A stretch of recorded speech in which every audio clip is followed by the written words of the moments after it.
I am Clifton, 70 years old, and I spent my entire life designing structures that could withstand any storm. I thought my family was built on the same solid ground. I was wrong. I lived quietly in the guest house of my daughter's estate, letting my son-in-law play the role of the successful provider.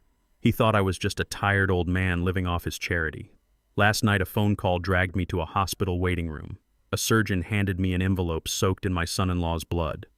What I found inside forced me to tear down his entire empire brick by brick. Before I continue this story, let me know where you are watching from in the comments below. Hit like and subscribe if you have ever had to stand up and fight for the people you love when no one else would. The harsh fluorescent lights of the emergency room buzzed above my head. The wall clock read 3:36 in the morning. I sat in a plastic chair staring at the linoleum floor. 30 minutes earlier, I had received the call that my son-in-law Bradley had flipped his sports car on the interstate. He was currently in the operating room having steel pins drilled into his shattered pelvis. I did not like Bradley. I never had. But he was the father of my grandchildren Leo and Mia, and the husband to my daughter Kendra. So I showed up. I always showed up. The double doors of the surgical ward swung open. Dr. Evans, a man I had known for 15 years, walked out. He looked exhausted, but his eyes were wide with a quiet, urgent panic. He did not offer comforting words about Bradley's condition. Instead, he walked past the nurse's station, grabbed my arm, and pulled me into an empty supply closet. He locked the door behind us. He reached into his scrub pocket and pulled out a thick manila envelope. The bottom edge was stained with Bradley's blood. Dr. Evans pressed it into my chest. His voice was barely a whisper. He told me I needed to take this. He said the paramedics found it in Bradley's inner coat pocket and that he looked inside before handing it over to the police. He told me to leave right now and get my grandchildren. My hands felt heavy as I ripped the seal of the envelope. I pulled out a stack of crisp laminated booklets, passports, 4 of them. I flipped open the first one. Bradley's face stared back at me, but the name printed next to it was David Collins. I opened the second. It belonged to a woman named Fiona. I had never seen her before in my life, but her fake name matched Bradley's new identity. Then I opened the last 2. The innocent faces of my 8-year-old grandson Leo and my 6-year-old granddaughter Mia. They had new names too. Tucked behind the passports were 4 one-way first-class tickets to Geneva, Switzerland. The departure time was scheduled for 6 o'clock this morning. A cold sweat broke out across my neck. Bradley was fleeing the country with another woman and stealing my grandchildren.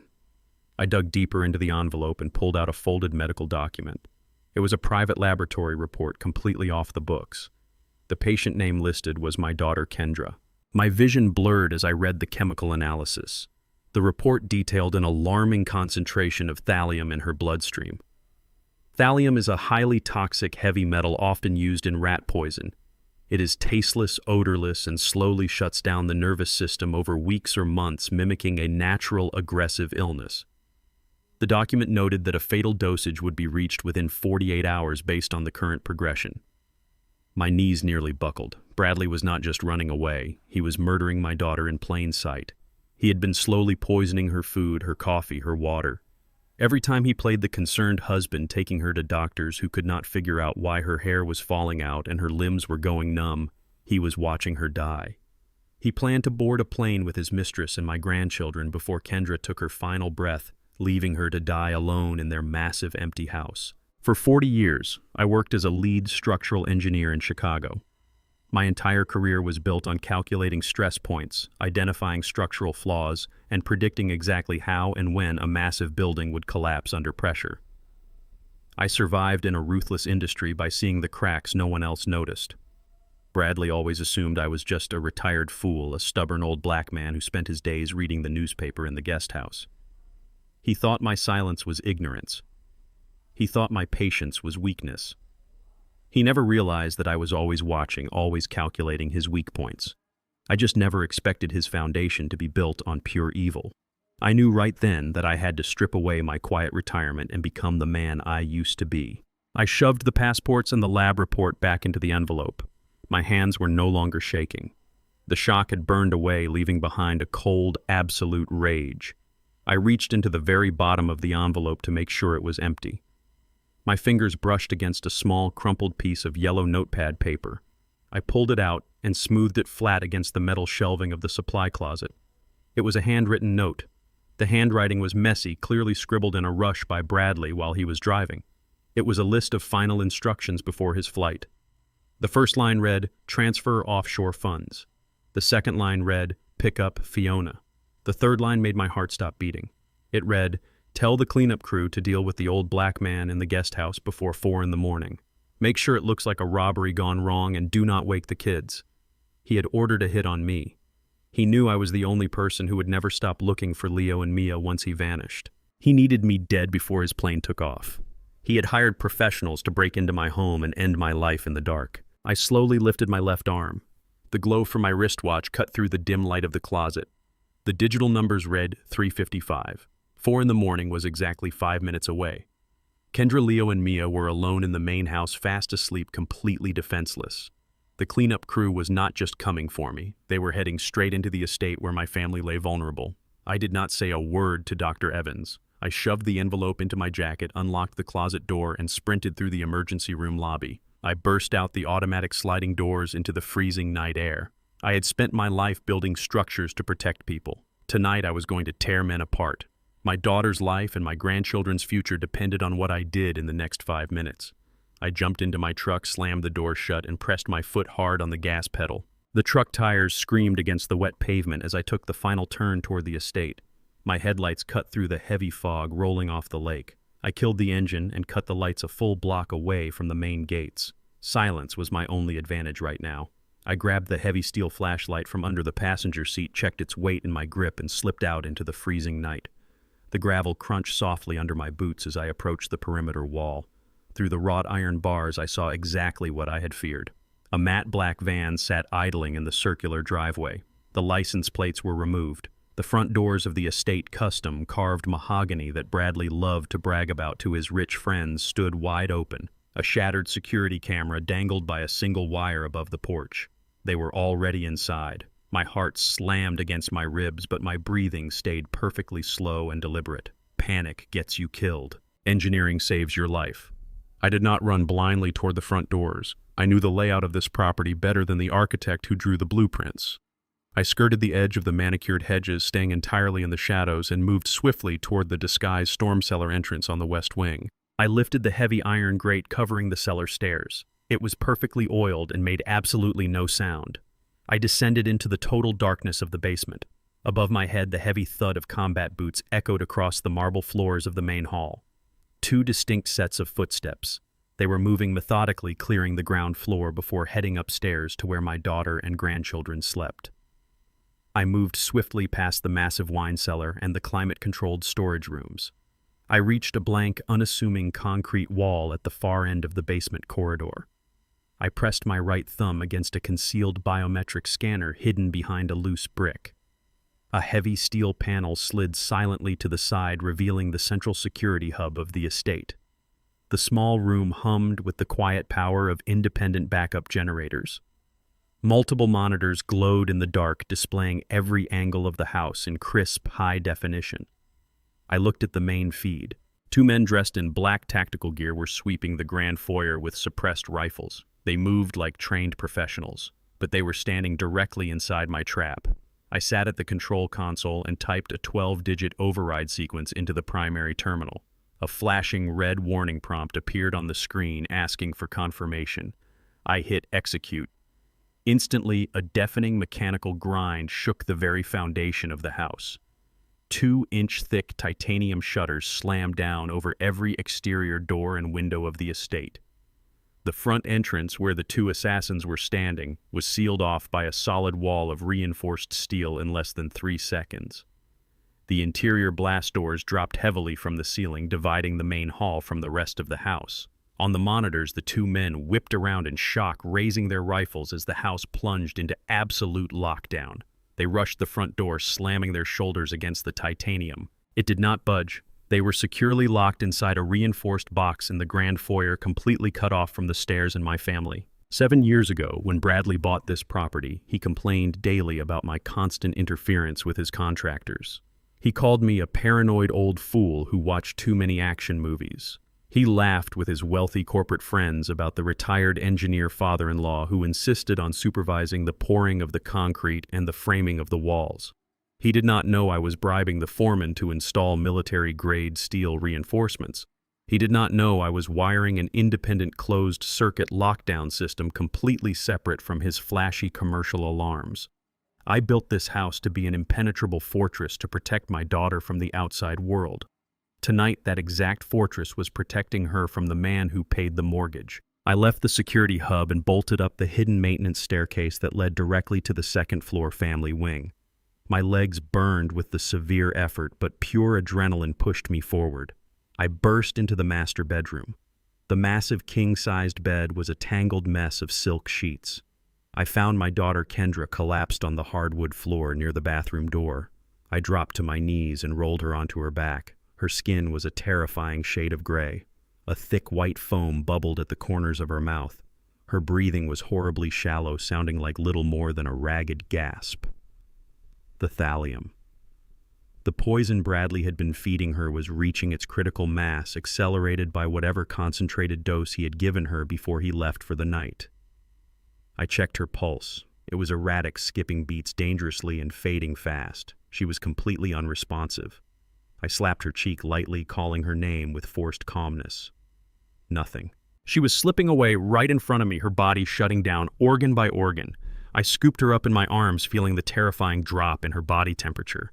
I needed to get her to a hospital immediately, but every exit was currently sealed by my own security protocol. Suddenly, a high-pitched screech echoed through the floorboards. I looked down. The digital monitor strapped to my wrist, connected to the basement hub, showed a live feed of the foyer. The assassins were not panicking anymore. One of them had pulled a heavy industrial thermal cutter from a duffel bag. A blinding jet of blue flame erupted from the nozzle. He pressed it directly against the hinges of the interior blast door. A shower of brilliant orange sparks rained down on the marble floor. The titanium shutters could easily withstand bullets and blunt force, but they would not hold out forever against a concentrated thermal breach. The digital heat gauge on my wrist warned me the metal was already warping under the extreme temperature. I had exactly 6 minutes before they melted right through the heavy lock and swarmed the upstairs bedrooms with their rifles. I laid Kendra gently on the hallway carpet and sprinted toward the children's rooms to wake Leo and Mia. The only way out of the estate now was the underground HVAC ventilation shafts. I had to drag a dying woman and 2 terrified kids through the pitch-black tunnels before the steel door gave way. The grated floor of the HVAC shaft bit into my knees as I dragged Kendra backward through the pitch-black tunnel. I had wrapped her in a heavy wool blanket, using it as a makeshift sled over the corrugated metal. Leo and Mia crawled ahead of me, their small hands blindly feeling the way forward. I kept my voice low, a steady, commanding whisper telling them they were doing a great job and that this was just a secret game. Above us, the muffled but unmistakable roar of the thermal cutter finally ceased. A massive, echoing crash vibrated through the ventilation shaft. The interior blast doors had failed. Heavy boots immediately pounded against the hardwood floors of the second story directly over our heads. I stopped moving and held my breath. I placed a hand over Kendra's mouth, though she was too unconscious to make a sound. Dust rained down on us from the ceiling vents. The assassins were tearing apart the bedrooms, realizing their targets were gone. We had to keep moving. I pushed the kids forward, navigating the tight network of ducts that I had personally designed to bypass the estate's central framing. We reached the exterior exhaust grate just as I heard the men shouting to each other in the master suite. I kicked the grate loose, sending it tumbling into the damp grass of the rear tree line. The freezing night air hit my face as I pulled myself out of the shaft. I hoisted Leo and Mia up, then reached back down to haul Kendra's dead weight over the edge. We were completely hidden by the dense line of oak trees bordering the property. I did not take us toward the main road. Instead, I guided the kids through the woods to an old access road the landscapers used. I kept a beat-up utility truck parked there for emergencies registered under a fake corporate LLC. I laid Kendra across the back seat, buckled the kids in, and slid behind the wheel. The engine roared to life, masking the sound of sirens that were just beginning to wail in the distance. As I steered the truck onto the highway, a sudden realization hit me. I reached into my jacket pocket and pulled out my smartphone. Bradley knew my number. He had certainly given it to the men hunting us, and they would use it to track my GPS signal within minutes. A city sanitation truck was idling at a red light in the right lane next to me. I rolled down my window, aimed carefully, and tossed my phone directly into the open hopper of the garbage truck. Let them track a pile of trash to the city dump. I drove deep into the industrial district of the city, where the streetlights were broken and the warehouses sat abandoned. I pulled down a graffiti-covered alleyway and stopped in front of a rusted steel garage door. I honked the horn twice, paused and honked once more. The heavy door slowly rattled open, revealing a brightly lit, sterile loading dock. I drove inside and the door slammed shut behind us. A man in green medical scrubs rushed out to meet the truck. This was Dr. Eris Thorne, a former combat medic who operated completely off the grid. I carried Kendra out of the truck and placed her on a rolling gurney Eris had already prepped. He did not ask any questions. He took one look at her ashen face and the foam on her lips and immediately began shouting orders to his small staff of underground nurses. I followed Eris into the main trauma bay. Most people would look at this hidden facility and assume it was a clinic for mobsters and criminals. They would be wrong. 12 years ago, I secretly funded the construction of this entire medical bunker. I bought the building through a shell company and equipped it with state-of-the-art surgical gear. I did it to provide free, untraceable medical care for undocumented construction workers and poor families who could not afford the crushing debt of the American healthcare system. Eris was a brilliant doctor who had lost his medical license for stealing supplies from a major hospital to treat homeless veterans on the street. I gave him a sanctuary, unlimited funding, and a purpose. In return, he gave me his absolute, unquestioning loyalty.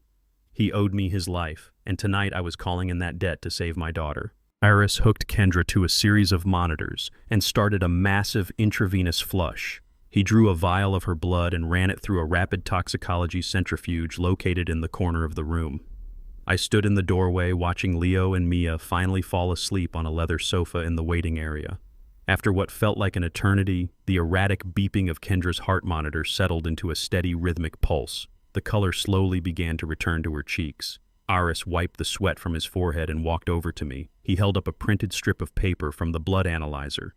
He confirmed everything the stolen lab report had indicated. It was thallium poisoning administered in highly calculated escalating doses over a long period.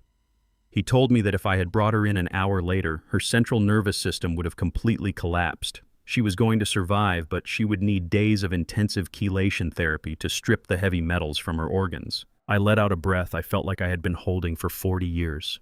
My family was finally safe. I had outsmarted Bradley's cleanup crew, and I had the medical proof needed to lock him away forever. I walked over to the small break room area to pour myself a cup of black coffee. A small muted television was mounted on the wall broadcasting the local early morning news. I took a sip of the bitter coffee, letting the heat steady my nerves. Suddenly, the news anchor disappeared. The screen flashed a bright, piercing crimson red. A harsh emergency broadcast tone echoed from the cheap speakers, cutting through the quiet hum of the clinic. The words, "Amber Alert," crawled across the bottom of the screen in bold white letters. I froze. I stepped closer to the television. 2 large photographs appeared on the screen. The first was a picture of Leo and Mia. The second was a crystal-clear photograph of my face. The news anchor's voice returned, sounding frantic and grave. She announced that a statewide manhunt was currently underway for a highly dangerous individual. The report stated that Bradley had miraculously woken up from his emergency surgery. From his hospital bed, he had contacted the FBI and the local police. He told them a terrifying story. He claimed his father-in-law, a disgruntled and mentally unstable man, had violently attacked the family home. Bradley told the authorities that I had drugged his wife, kidnapped his 2 young children, and fled into the night. I stared at the screen as the coffee mug slipped from my hand and shattered on the floor. Bradley had flipped the entire board. I was no longer a desperate father trying to save his family. To every police officer, federal agent, and civilian in the country, I was an armed, deranged kidnapper. I was officially a federal fugitive. The fluorescent lights of the break room flickered slightly, casting long shadows across the sterile linoleum floor. The news anchor's voice droned on, repeating my full name, my exact height, and my physical description to millions of viewers waking up across the state. I stared at the harsh, red Amber Alert banner crawling across the bottom of the television screen. A normal citizen in my position would have dialed emergency services immediately to explain the massive misunderstanding. I was not a normal citizen, and I knew exactly how Bradley operated. He did not just have money, he had dangerous, deeply entrenched influence. For the past 3 years, my son-in-law had been systematically donating heavy sums to the local police union and hosting private off-the-books fundraisers for the city police chief at his country club. If I walked into a local precinct right now with my hands raised, I would never make it to a holding cell. I would be shot while resisting arrest in some dark alley, and Kendra's slow poisoning would be conveniently swept under the rug as a tragic, mysterious illness. The authorities were not my allies tonight. They were Bradley's highly paid private security force. I turned away from the television, my jaw set tight. Physical force had successfully gotten my family out of the death trap of that estate, but physical force could not clear my name or dismantle his lies. I needed to fight him on the only battlefield he actually understood and respected. I walked out of the break room and headed straight down the quiet corridor toward Dr. Thorne's private administrative office. I needed an untraceable internet connection immediately. Eris kept a reinforced steel desk in his office, holding a custom-built computer terminal wired directly into an encrypted satellite relay. He used it primarily to order black market medical supplies and maintain his off-the-grid status. I sat down in the heavy leather chair and flexed my stiff, arthritic fingers. I opened a secure dark web browser window and typed in a complex string of alphanumeric characters, navigating to a heavily encrypted financial portal. The minimalist silver logo for Apex Vanguard Holdings appeared on the black screen. Absolutely no one in the traditional financial world knew who actually ran Apex Vanguard. It was a shadow venture capital firm, a ghost in the corporate machine known exclusively for backing massive commercial developments and demanding absolute ruthless perfection from its board members. I bypassed the dual-factor biometric authentication and accessed the master holding ledger. I scrolled down past dozens of subsidiary companies to the primary asset column. There it was, Platinum Horizon Real Estate, Bradley's prized company, the massive corporate empire he paraded around at elite country clubs and charity galas. I clicked on the Active Accounts tab. Bradley was right in the middle of closing a monumental commercial development deal downtown, a skyscraper project that was supposed to secure his legacy. He relied heavily on a $50 million bridge loan from Apex Vanguard to cover the immediate construction costs and pay off his short-term, high-interest private investors. Without that massive cash infusion, his union contractors would walk off the site by noon today, and his private investors would tear him apart by dinner. I pulled up the loan disbursement authorization files. The digital funds were scheduled to be released directly to Bradley's corporate checking account at exactly 5 in the morning. It was currently 4:35. I highlighted the entire $50 million transaction block. I did not hit the button to delay the transfer. I did not hit the button to request a financial review. I selected the administrative option marked Severe Breach of Ethics and permanently canceled the disbursement. I locked the main corporate accounts, revoked all subsidiary access, and initiated a total irreversible freeze on every single associated credit line his company possessed. 7 years ago, Bradley approached me with a flashy pitch for a small property management firm. He was incredibly arrogant, but he possessed a certain raw, aggressive hunger. I wanted to see if he was truly capable of taking care of my daughter and building a secure life for her. So I secretly funded his entire startup through Apex Vanguard, completely hiding my true identity behind a complex labyrinth of proxy trusts and offshore shell corporations. I essentially handed him the keys to a kingdom just to test his fundamental character. I gave him enough rope to either build a secure, prosperous future for Kendra or hang himself with his own unchecked greed. He rapidly chose the latter.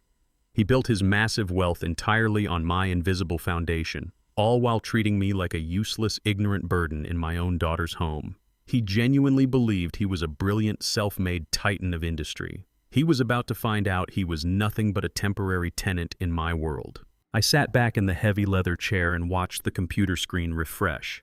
The green status bar at the top of the portal instantly turned a solid, glaring red. Bradley's corporate liquidity dropped to absolute zero in a fraction of a second. Every single company credit card, every vendor payment account, and every payroll line was completely and permanently severed. I knew exactly what was happening in his heavily guarded hospital room at that very second. The automated financial alerts would be flooding his personal phone. The smug arrogance he felt after issuing the Amber Alert and framing me would evaporate instantly, replaced by cold, suffocating panic. Without that capital, his empire was a house of cards in a hurricane. 10 minutes passed in absolute tense silence within the clinic office. Then the encrypted communication application on the desktop began to chime with an urgent incoming call. It was a direct, secure emergency line reserved exclusively for the CEO of Platinum Horizon to contact the anonymous chairman of Apex Vanguard. It had never been used before in the entire history of the company. Bradley was calling. He was desperate.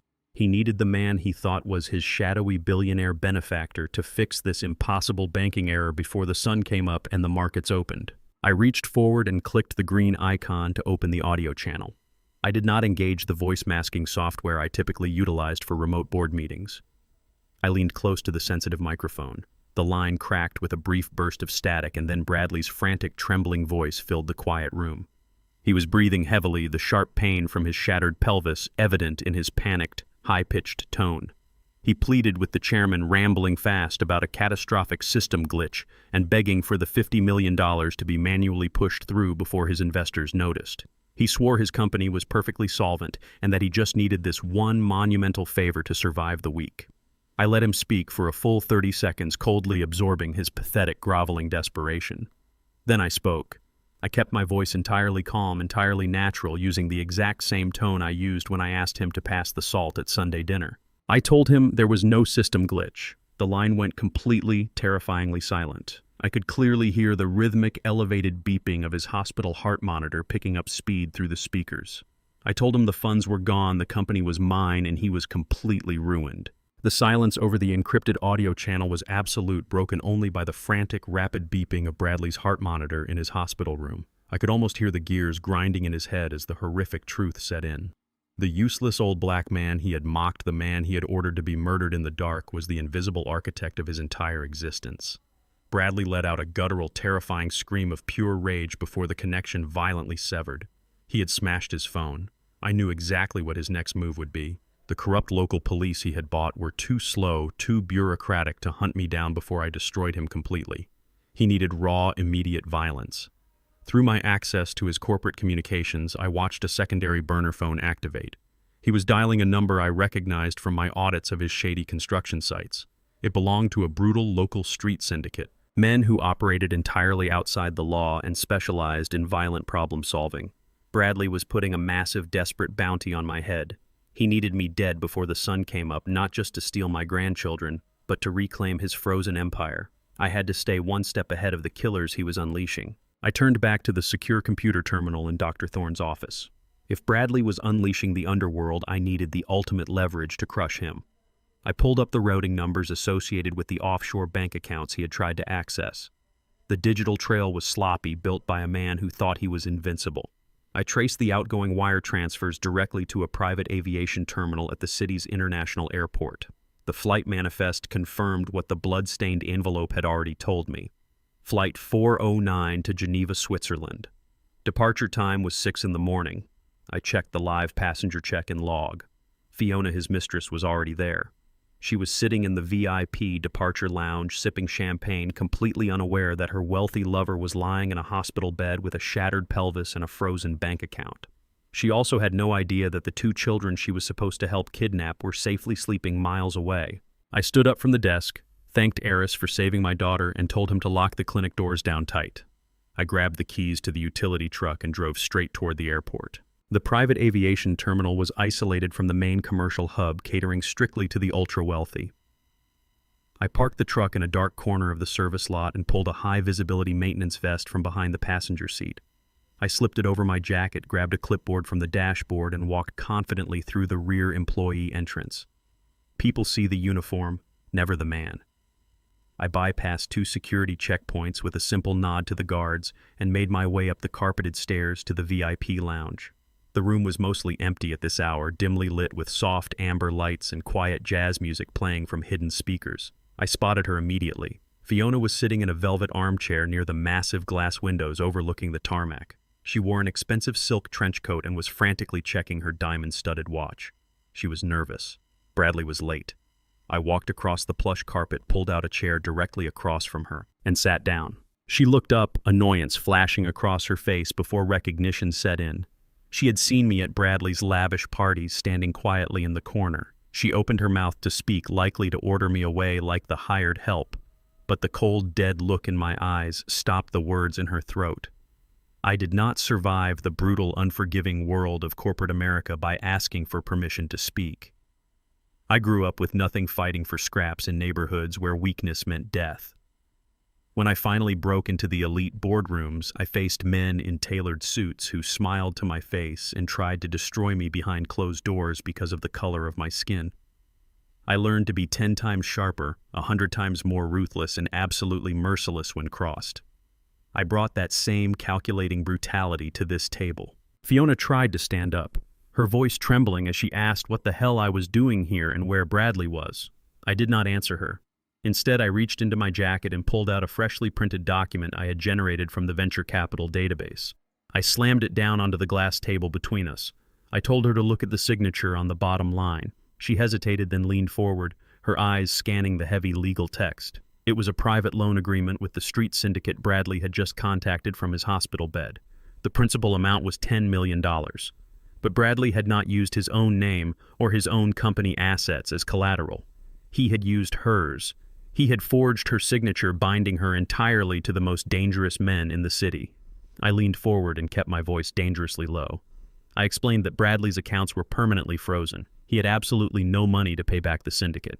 The men he owed were not going to go after a high-profile CEO in a hospital bed. They were going to come after the guarantor of the loan. I told her she was not his beloved partner running away to a new life. She was a human shield. She was the scapegoat he had engineered to take the fall when his fraudulent empire finally collapsed. If she got on that plane to Geneva, the syndicate would have men waiting for her at the arrival gate. The color completely drained from Fiona's face. The expensive champagne glass slipped from her fingers, spilling across the table. The illusion of her glamorous escape shattered instantly. She was a dead woman walking, and she knew it. She began to sob silently, her hands shaking violently as she reached into her designer handbag. She pulled out a small encrypted silver flash drive and pushed it across the table toward me. She whispered that it was Bradley's black book containing every bribe, every illegal wire transfer, and every corrupt official he owned. I grabbed the drive and slipped it into my pocket. I had the final nail for his coffin. But before I could stand up, a sudden explosive shout echoed across the VIP lounge. The heavy oak doors at the entrance burst open. A dozen heavily armed airport police officers and TSA tactical agents swarmed into the room, their weapons raised and laser sights cutting through the dim light. A bartender hiding behind the mahogany counter was pointing a shaking finger directly at me. He had seen the Amber Alert broadcast. I was surrounded, unarmed, and staring down the barrels of a dozen federal guns. The federal agents tightened their perimeter inside the VIP lounge, their tactical weapons completely locked on my chest. They saw the dangerous fugitive from the Amber Alert broadcast. They did not see the structural engineer who had personally drafted the emergency protocols for this exact aviation terminal 12 years ago. I did not raise my hands in surrender. I kicked the heavy glass-topped coffee table directly into the shins of the lead officer. In the same fluid motion, I spun around and slammed my elbow into the wall-mounted fire suppression override switch hidden behind the mahogany bar. A blinding, deafening spray of pressurized chemical foam erupted instantly from the ceiling vents. The lounge filled with a thick, choking white cloud in less than 2 seconds. The officers shouted in confusion, their vision entirely obscured, their heavy boots slipping dangerously on the slick, foam-covered floor. I did not run toward the main terminal doors where reinforcements were waiting. I dropped to my knees and crawled backward through the concealed catering service doors. I bypassed the secondary alarms, scrambled down the concrete maintenance stairwell, and burst out onto the dark tarmac. The heavy, freezing rain masked my movements as I sprinted back to my utility truck parked in the shadows. I patted my jacket pocket. The encrypted flash drive was secure. I had the ledger. I slammed the truck into gear and pushed the engine to its absolute limit, tearing through the city streets. I needed to get back to my family before Bradley's street syndicate located the underground clinic. I hammered my fist against the rusted steel garage door of the alleyway. Eris pulled it open, his face pale and tight with extreme stress. He told me Kendra was finally conscious, but highly disoriented. I rushed past him into the main trauma bay. Kendra was sitting upright on the medical gurney, clutching a thin hospital blanket tightly to her chest. Her eyes were wide with a terrifying mixture of confusion and absolute panic. Leo and Mia were awake now too, sitting quietly on the leather sofa, sensing the unbearable tension radiating through the room. I approached my daughter slowly, keeping my hands visible and my voice incredibly soft. I told her she was safe now. I told her I brought them here to protect them from the men who broke into the estate. Kendra recoiled instantly. She pulled away from my touch as if my hands were made of fire. She looked around the sterile underground bunker, her breathing turning rapid and shallow. She demanded to know where her husband was. I pulled the blood-stained envelope from my jacket. I laid the fake passports, the one-way tickets to Switzerland, and the toxicology report right on the edge of the gurney. I explained everything methodically. I told her about the thallium in her blood, the mistress waiting at the airport, and the armed assassins Bradley had sent to kill us in the dark. I begged her to look at the undeniable physical proof lying right in front of her. Kendra stared at the documents, but her eyes completely refused to process the reality. The heavy metal poison ravaging her nervous system was fighting a brutal, blinding war with the psychological poison Bradley had fed her for a decade. She shook her head violently, pushing the papers off the bed. She accused me of forging the passports. She screamed that Bradley loved her, that he was an honorable father, and that he would never hurt her or the children. She called me a jealous, bitter old man who wanted to destroy her perfect marriage because I had nothing else in my pathetic life. Her words cut deeper than any physical weapon ever could, but I knew the voice speaking was not truly my daughter's. It was the voice of a captive. For 10 years, Bradley had waged a quiet, calculated war of extreme isolation against her. He systematically severed her ties with her college friends and extended family. He convinced her that her own mother's death was a direct result of my emotional neglect and obsession with my career. He moved her into a massive fortress of a house and made her entirely dependent on his corporate money and his conditional approval. He trained her to view me as a paranoid burden who only wanted to ruin her happiness to stroke my own ego. He broke her mind and rebuilt her reality long before he ever started poisoning her body. Her denial was a survival mechanism installed by a master manipulator. I realized quickly that I could not force her to see the truth through sheer logic or printed evidence. She needed more time for the chemical flush to clear the toxic heavy metals from her brain tissue. I stepped away from the gurney, instructing Leo and Mia to hold their mother's hands and keep her as calm as possible. I walked out into the narrow hallway to consult with Eris about potentially sedating her for her own physical safety. We stood near the supply closet, speaking in hushed, urgent tones for barely 3 minutes. That was my single greatest, most critical mistake of the night. I severely underestimated the depth of her trauma and her desperate need to seek comfort from her abuser. While my back was turned, Kendra slipped quietly off the gurney. She crept over to the unattended nurse's station and grabbed a prepaid mobile phone left charging on the counter. She did not call the police. She dialed the only number she had been conditioned to trust in a terrifying crisis. She called Bradley. From his hospital bed, he answered immediately. She whispered frantically into the receiver, telling him she had been kidnapped and trapped in some kind of illegal underground medical bunker in the city's industrial district. She begged him to send help to come save her and the children from her insane, violent father. She read the address off a piece of medical stationery on the desk. She gave him our exact location. I walked back into the trauma bay just as she ended the call. The stolen phone dropped from her trembling fingers, clattering against the linoleum floor. She looked at me with a defiant, triumphant glare, declaring proudly that her husband was coming to rescue them and that I was going to prison. The blood drained completely from my face. I grabbed her by the shoulders, shaking her slightly, screaming that she had just invited the devil directly to our doorstep. Before she could utter another single word of arrogant denial, the deafening screech of heavy tires echoed through the alleyway directly above us. It was not the rhythmic, organized wail of police sirens coming to make a lawful arrest. It was the heavy, aggressive roar of unmarked diesel engines. Multiple vehicle doors slammed shut in rapid, coordinated succession. Heavy combat boots hit the pavement outside the steel garage door. Kendra smiled, tears of relief streaming down her face, fully believing her knight in shining armor had arrived to take her home. Her smile vanished instantly. A brutal, deafening barrage of automatic gunfire ripped completely through the steel garage door. Hundreds of heavy-caliber bullets shattered the thick, reinforced glass of the clinic's observation windows. Shards of glass rained down violently on the expensive medical equipment. Kendra let out a blood-curdling scream, throwing her body desperately over Leo and Mia as the horrifying reality of her massive mistake finally hit her. The street syndicate had arrived, and they were not here to rescue anyone. The barrage of automatic gunfire shattered the clinic windows, sending a storm of jagged glass raining down on the expensive medical equipment. We dropped to the floor, shielding our heads from the lethal spray. Just as the street syndicate prepared to breach the garage, the deafening wail of police sirens flooded the alleyway. The heavy diesel engines of the syndicate vans roared to life and the thugs sped off into the night. But I knew the flashing blue and red lights outside were not here to save us. They were Bradley's paid local cops answering the Amber Alert he had orchestrated. My burner phone vibrated in my pocket. It was Neil, my fiercely loyal corporate attorney. I had called him while hacking Bradley's accounts earlier. Neil shouted over the phone that he was waiting at the underground maintenance hatch at the rear of the clinic with an armored SUV.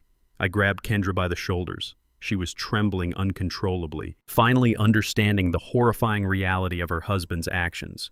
The gunfire had completely shattered her denial. I pushed her toward the back hallway and ordered Leo and Mia to hold tightly to Neil's coat. I told Neil to take them to my secure facility and to drive through anyone who tried to stop them. Kendra reached back for me, tears streaming down her face, finally begging me to come with them. I kissed her forehead and locked the heavy steel door just as a dozen heavily armed local police officers stormed through the ruined garage. They did not ask for my identification or read me my rights. They tackled me to the concrete, driving a knee hard into my spine and locked tight metal handcuffs around my wrists. I did not fight back. I needed them to arrest me so I could get exactly where I wanted to be. I was dragged out of the clinic, thrown into the back of a squad car, and transported directly to the downtown precinct. 2 massive officers hauled me into a windowless interrogation room and shoved me into a hard metal chair. The air in the room was thick with the smell of stale coffee and old sweat. My wrists ached where the cold steel cut into my skin, but my mind remained entirely focused. I sat in complete silence for nearly an hour, calculating every variable of the trap I had just set. Finally, the heavy steel door clicked open. It was not a police detective. It was Bradley. He was sitting in a hospital wheelchair pushed into the room by the local police chief. Bradley looked incredibly pale from his severe car crash, wearing a loose hospital gown over his heavily bandaged pelvis. Despite his massive injuries, his face was twisted into a smug, victorious grin.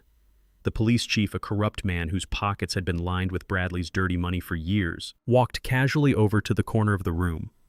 He reached up and physically yanked the wire out of the security camera. The red recording light blinked out instantly.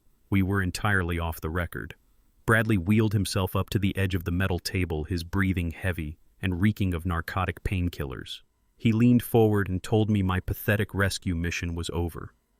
The police chief dropped a thick stack of legal documents onto the table. He uncapped a black pen and slid it next to my bound hands.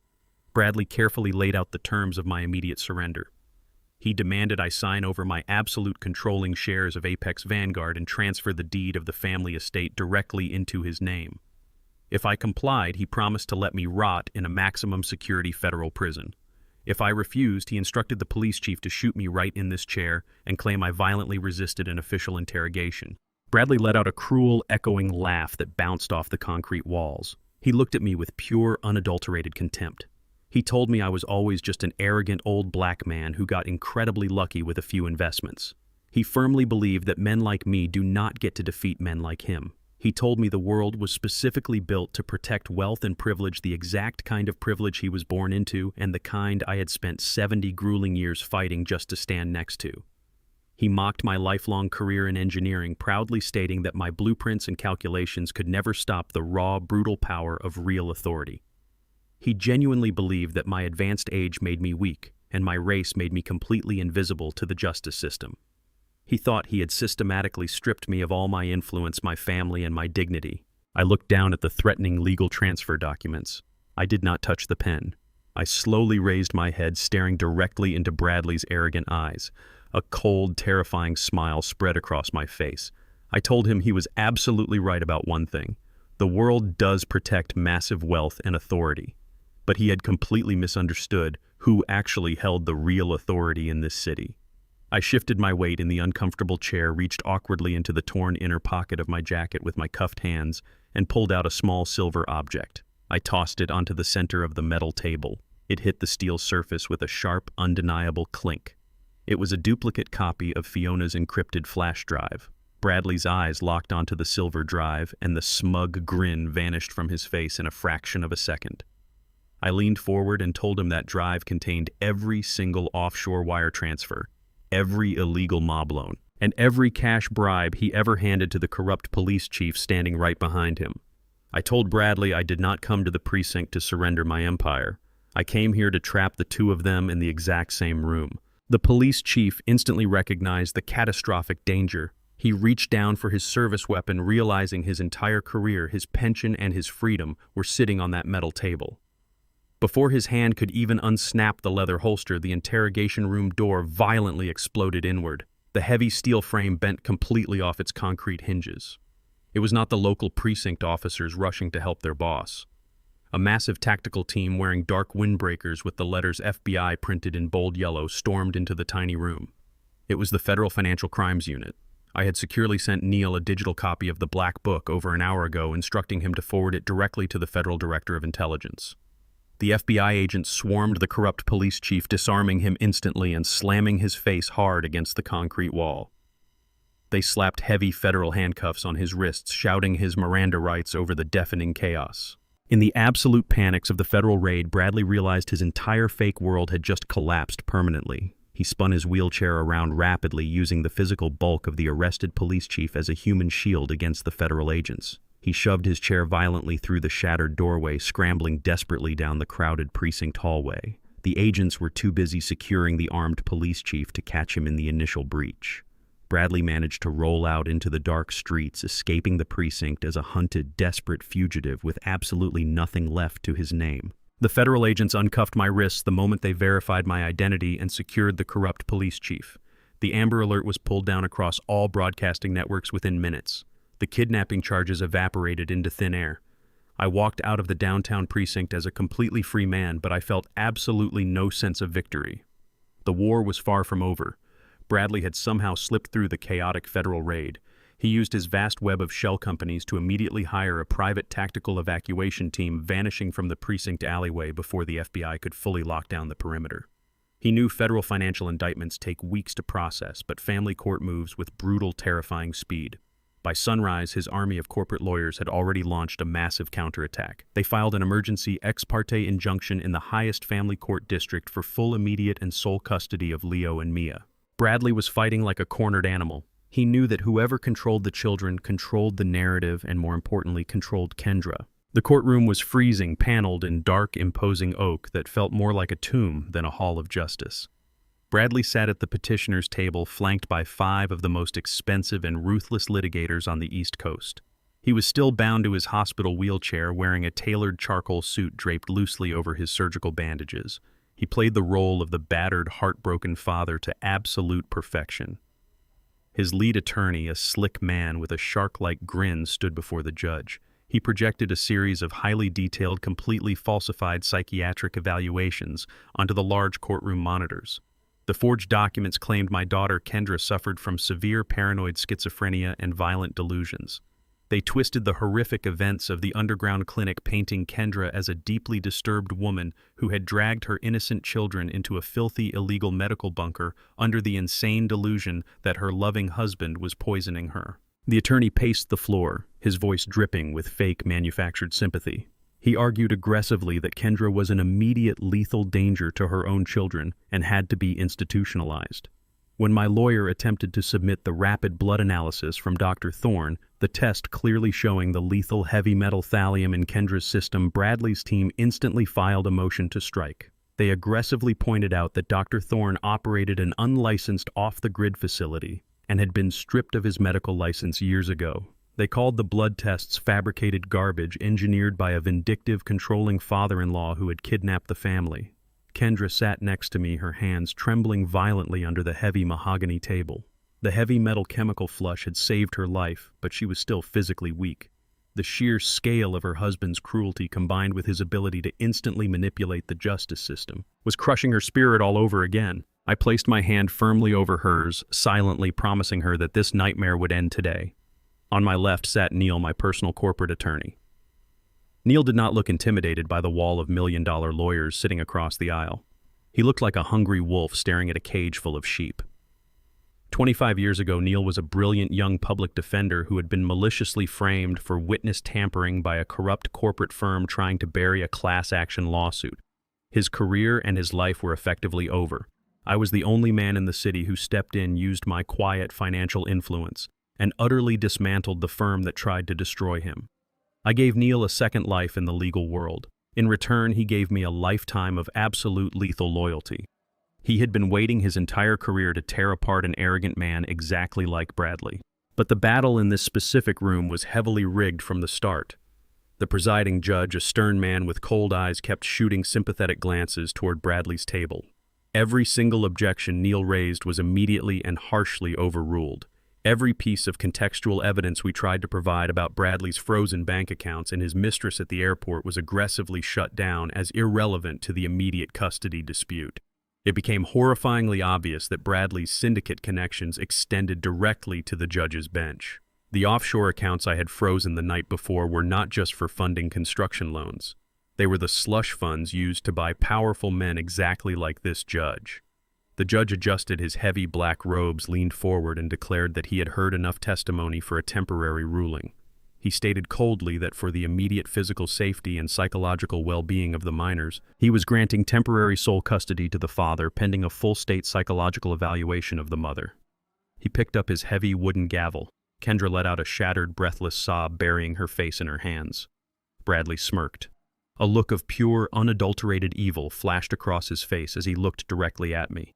The gavel reached the apex of its swing, ready to strike the sounding block and legally tear my grandchildren away from us. Neil slammed his hands flat down on the defense table with explosive force. The loud, sharp crack echoed like a gunshot through the silent courtroom, completely freezing the judge's arm in midair. Neil's voice boomed with absolute, terrifying authority. He formally objected to the ruling and demanded his legal right to call one final expert medical witness to the stand to authenticate the thallium poisoning beyond a shadow of a doubt. Bradley's lead attorney laughed out loudly, stating for the record that there were absolutely no other medical experts involved in this case. Neil turned slowly toward Bradley, a cold, predatory smile spreading across his face. He announced that the witness was already here. Bradley's face instantly drained of all color, turning a sickening shade of pale gray. He had paid the street syndicate a massive fortune just hours ago to permanently silence the only other doctor involved in this entire case. The heavy double doors at the back of the courtroom suddenly swung wide open. Slow, deliberate footsteps echoed loudly against the marble floor. The heavy double doors at the back of the courtroom swung wide open. Slow, deliberate footsteps echoed loudly against the marble floor, cutting through the tense silence of the room. Dr. Evans, the chief surgeon from the night of the car crash, walked down the center aisle. He was flanked by two massive men wearing civilian clothes, but moving with the undeniable precision of private military contractors. Bradley grabbed the armrests of his wheelchair so hard his knuckles turned completely white. His jaw dropped in absolute horror. Just 3 hours ago, he had wired a massive premium to his street syndicate contacts with one specific instruction. He paid them to eliminate the surgeon before he could ever testify in a court of law. Bradley genuinely believed Dr. Evans was currently lying at the bottom of the city river with a bullet in his head. He did not know that the moment I walked out of that downtown police precinct, my very first call was to my own security contractors. I had them extract Dr. Evans from his home just minutes before the syndicate hitmen kicked down his front door. Dr. Evans walked straight past Bradley's table without even glancing in his direction. He stepped up to the wooden witness stand, raised his right hand, and swore to tell the absolute truth. The corrupt judge shifted uncomfortably in his high-leather chair, adjusting his robes, and suddenly realizing he was rapidly losing control of his heavily rigged courtroom. Neil wasted absolutely no time with polite introductions. He walked right up to the witness stand and asked Dr. Evans to identify the document he was holding in his right hand. Dr. Evans produced a sealed, tamper-proof evidence bag containing a thick, multi-page medical file. He stated clearly for the official court record that this was the original unaltered toxicology report taken directly from my daughter the night of the accident. He testified that the thallium levels in Kendra's blood were not just lethal, but precisely and systematically administered over a long period of time to mimic a natural degenerative neurological disease. Bradley's lead attorney shot up from his leather chair, screaming a loud objection. He claimed the document was unverified, gathered illegally, and demanded it be stricken from the official record immediately. Neil did not even blink. He slammed a second heavy folder onto the judge's bench. He told the court that Dr. Evans had not just brought the medical report. As the chief medical officer of a major hospital network, Dr. Evans had the federal legal authority to cross-reference the specific chemical isotope of the thallium found in Kendra's blood with a national hazardous materials tracking database. Neil picked up a remote control and projected the database results onto the large courtroom monitors for everyone to see. The chemical signature matched a highly restricted industrial purchase made exactly 2 months ago. The registered buyer was a shell company named Horizon Logistics. Neil turned slowly to face the packed courtroom and asked Bradley to confirm who owned that specific corporate entity. Bradley remained entirely silent, his chest heaving with panicked, shallow breaths. He looked frantically at his wall of expensive lawyers, but they were furiously whispering among themselves, realizing their client had lied to them about the severity of his crimes. Neil did not wait for an answer. He pulled out the state corporate registry documents and read them aloud with a booming voice. Horizon Logistics was a direct subsidiary of Platinum Horizon Real Estate. The thallium used to slowly murder my daughter was purchased directly with Bradley's own corporate funds. The courtroom erupted into shocked gasps and frantic whispers. The undeniable paper trail completely destroyed the fabricated narrative of Kendra's mental illness. Bradley was not a grieving, concerned father desperately trying to protect his children from an insane mother. He was a cold-blooded, calculating monster who bought military-grade poison through his own business checking accounts. The judge slammed his wooden gavel repeatedly, threatening to clear the gallery, but the damage was irreversible. The fake psychiatric evaluations Bradley's expensive lawyers had presented minutes earlier were instantly rendered entirely worthless. I sat quietly next to Kendra, holding her trembling hand, watching the arrogant facade completely crumble off Bradley's face. I had planned this exact sequence of events from the very moment I found those fake passports in the hospital supply closet. I knew Bradley was a coward at his core, a man who hid behind expensive lawyers' bribes and corrupt judges.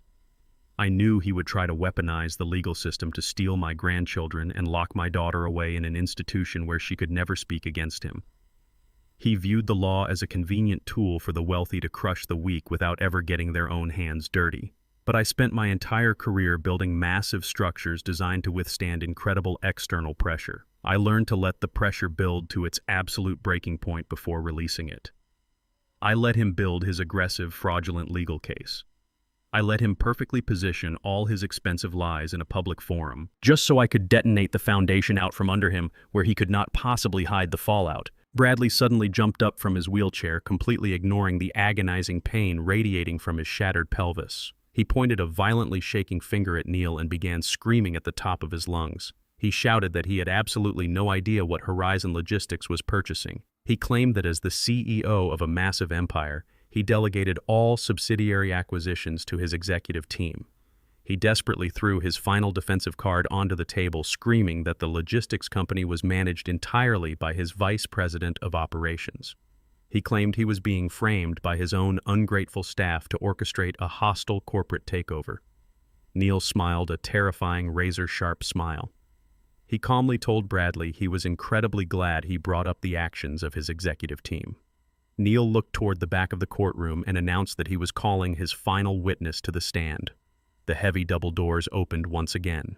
Fiona stepped into the room. She was no longer wearing the expensive silk trench coat from the airport VIP lounge. She wore a simple, unbranded gray suit, her face completely pale and devoid of makeup. Bradley collapsed heavily back into his wheelchair, his eyes wide with sheer, unadulterated terror. He thought she was safely hiding underground, terrified of the syndicate. Instead, I had convinced her that the only way to survive the massive mob loan he forged in her name was to seek immediate federal witness protection by testifying against him in open court. Fiona took the stand, placed her hand on the Bible, and looked directly at the man who had promised her a luxurious new life in Switzerland. Under penalty of perjury, she detailed the entire murder plot. She confessed that Bradley had repeatedly bragged about slipping the toxic heavy metal into Kendra's morning coffee. She testified about the fake passports, the secret offshore accounts, and the detailed plan to steal the children while Kendra died alone in the master bedroom. The corrupt judge had absolutely no room left to maneuver or protect his wealthy benefactor. The evidence was overwhelming, extremely public, and securely logged on the official court record. He banged his gavel hard and immediately ordered the court bailiffs to place Bradley under arrest for attempted murder, severe financial fraud, and conspiracy. 2 armed county bailiffs stepped toward the defense table with heavy steel handcuffs ready. Bradley's survival instinct kicked into a violent, animalistic overdrive. He knew he would not survive a single week in a federal prison. As the first bailiff reached out to grab his arm, Bradley grabbed a heavy, solid brass water pitcher from the defense table and smashed it directly into the officer's face. The bailiff crumpled instantly to the floor, bleeding heavily from a broken nose. Bradley lunged forward with explosive speed, violently shoving Fiona out of his way, sending her crashing hard into the wooden jury box. The courtroom erupted into absolute, terrifying chaos. People screamed in panic and scrambled frantically for the main exits. Bradley completely ignored his severe surgical injuries, moving with a desperate, impossible surge of pure adrenaline. He sprinted toward the emergency fire exit door at the far side of the courtroom, bursting through the heavy metal frame out into the back alley. By the time the remaining officers drew their service weapons and chased after him, the deafening screech of burning tires echoed through the narrow city street. A black armored SUV driven by the very street syndicate, contacts he owed $10 million, ripped away from the curb. Bradley had escaped the courtroom, but he had just thrown himself directly into a getaway car driven by monsters who wanted his head. The black armored sport utility vehicle tore out of the courthouse alleyway, burning rubber as it violently merged into downtown traffic. I watched from the high windows of the courtroom as the vehicle disappeared into the maze of city streets. Bradley was officially a fugitive from federal justice. He had absolutely no money, no corporate empire, and no powerful allies left to protect him. His bank accounts were frozen solid, and his corrupt police chief was currently sitting in a federal holding cell. The men driving that getaway vehicle were not his loyal bodyguards. They were the very street syndicate thugs he owed $10 million to, and they were likely holding a gun to his ribs as he navigated the escape. Bradley was a cornered animal, bleeding and desperate, operating entirely on pure panic. He needed massive leverage to negotiate his way out of the country or pay off the mobsters threatening his life. I knew exactly how a coward's mind worked. He would never try to attack the FBI or attempt a direct assault on me again. He would go after the softest, most valuable targets he could think of. He was going to target the children. He needed human shields, and he thought he knew exactly where to find them. He was heading straight for Leo and Mia's elite private academy. It was broad daylight in one of the most affluent suburban neighborhoods in the city. The streets were lined with ancient oak trees and manicured lawns, a place where violence was something people only watched on the evening news. The bright yellow private academy bus was slowly making its afternoon route, stopping at designated corners to drop off the children of wealthy executives and politicians. The bus driver, an older man named Walter, was carefully navigating a tight turn when the black armored vehicle suddenly blew through a red light and violently crashed into the front corner of the bus. The massive impact shattered the windshield and sent the heavy yellow vehicle skidding onto the sidewalk, crashing hard against a concrete light pole. Smoke poured from the crumpled hoods of both vehicles. Before the terrified children on the bus could even process the crash, the rear doors of the black vehicle kicked open. Bradley stumbled out, clutching his heavily bandaged waist, his face pale and twisted in absolute desperation. Two syndicate thugs followed right behind him. They wore dark masks and carried heavy tactical shotguns. Bradley did not bother covering his face. He ripped a heavy steel crowbar from the trunk of the car and sprinted toward the folding doors of the school bus. He smashed the glass violently, reaching through the jagged hole to force the emergency release handle. The doors hissed open. Bradley and his armed thugs stormed up the steps. They shoved the bleeding driver to the floor, screaming at the top of their lungs. The thugs pointed their shotguns down the narrow aisle, ordering the screaming children to put their heads between their knees and close their eyes. Bradley marched down the center of the bus, his frantic eyes scanning the rows of terrified faces. He was shouting the names of my grandchildren, demanding Leo and Mia show themselves immediately. He threatened to start pulling kids off the bus at random if his children did not stand up. He was entirely consumed by madness, convinced that grabbing his kids would magically solve his catastrophic failures. Bradley's fatal flaw was his towering, unearned arrogance. For 10 years, he treated me like a fragile, retired old man who only understood how to read architectural blueprints and hire expensive corporate lawyers. He looked at my gray hair and my quiet demeanor and assumed I was weak. He fundamentally misunderstood what it took for a black man of my generation to build an empire from absolute scratch in a world designed to keep him out. I did not survive the brutal reality of corporate America by simply reacting to disasters. I survived by aggressively anticipating every single worst-case scenario and securing my perimeter with ruthless, uncompromising precision. Bradley thought I fought my battles entirely within the sterile confines of boardrooms and courtrooms. He had no idea that I had spent the last 24 hours turning my family into an untouchable fortress. Bradley reached the back half of the bus, violently pulling backpacks away from faces, his frustration boiling over into pure rage. He reached the second-to-last row and tore away a heavy winter coat draped over a seat, expecting to find his son cowering beneath it. The seat was completely empty. In fact, the entire back section of the school bus was completely devoid of children. Sitting calmly in the very last row directly in Bradley's line of sight was me. I was not alone. Flanking me on both sides were 4 massive men dressed in unmarked black tactical gear. They were the elite private military contractors I had hired the absolute second I walked out of that hospital closet. They held advanced suppressed assault rifles, and every single laser sight was aimed directly at the center of Bradley's chest. Leo and Mia were never on this bus. I had pulled them out of the academy the previous morning and transferred them to a highly secure, remote learning protocol guarded by a second tactical team. I had purposely leaked the academy bus route schedule to one of Bradley's known associates just an hour ago, knowing he would take the bait. He walked right into the jaws of the trap. Bradley completely froze, the heavy steel crowbar dropping from his trembling hand and clattering loudly against the rubber floor of the bus. He reached into his coat and pulled out a small handgun, but his arm was shaking so violently he could barely aim it.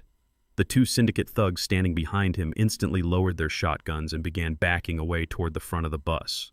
They were violent criminals, but they were not suicidal. They instantly recognized that the 4 contractors sitting next to me were highly trained lethal professionals who would cut them to pieces before they could even pull a trigger. I did not shout. I did not show an ounce of fear. I spoke with a terrifying, ice-cold calmness that echoed through the silent bus. I ordered my contractors to lower their weapons and stand down. The men hesitated for a fraction of a second before lowering the barrels of their rifles. I stood up slowly from the back seat. I walked down the narrow aisle, stepping past the terrified children, moving completely unarmed toward the man who had tried to murder my daughter. I stepped down the metal stairs of the bus onto the cracked pavement. Bradley followed me out, his breathing ragged, the handgun still gripped tightly in his sweating hand. We stood inches apart in the middle of the ruined street. I looked him dead in his panicked eyes, spread my arms wide, and challenged him to pull the trigger. I told him he was a coward who poisoned women in the dark, and I dared him to shoot a man who was looking right back at him. Bradley let out a guttural scream of pure frustration and raised the gun, aiming the barrel squarely at my head. The heavy metal barrel of the handgun trembled violently in Bradley's grip. He had the weapon pointed directly between my eyes, but the man holding it was completely broken. I stared down the dark hollow of the barrel and did not flinch. I waited for him to make the final fatal mistake that would end his life right there on the asphalt. But before his finger could squeeze the trigger, the piercing, unmistakable shriek of multiple police sirens shattered the tense silence. The wailing grew rapidly louder, echoing off the suburban houses and bouncing down the tree-lined street. The 2 syndicate thugs standing behind him panicked immediately. They knew the difference between a quick kidnapping and a protracted shootout with heavily armed federal agents. One of the thugs grabbed Bradley roughly by the shoulder, jerking him backward toward the idling black armored vehicle. Bradley's eyes darted wildly toward the approaching sirens, then back to my perfectly calm face. The sheer terror of spending the rest of his life in a concrete box finally overpowered his blind rage. He lowered the weapon, spat a vile curse at my feet, and scrambled into the back seat of the SUV. The heavy doors slammed shut and the vehicle tore away from the curb, leaving thick black tire marks on the pavement. I did not order my private military contractors to shoot out their tires. I let him run. A cornered animal is dangerous, but a running animal exhausts itself completely. I turned around, checked on the terrified bus driver, and waited for the authorities to secure the perimeter. My part in the physical chase was over. Now it was time to drop the final financial guillotine. Bradley was bleeding, exhausted, and officially out of time. He knew the FBI was locking down airports, train stations, and highways. He knew the street syndicate driving his getaway car would put a bullet in his head the moment they realized he had absolutely no way to pay them back. He needed a massive, untraceable influx of cash, and he needed it within the hour.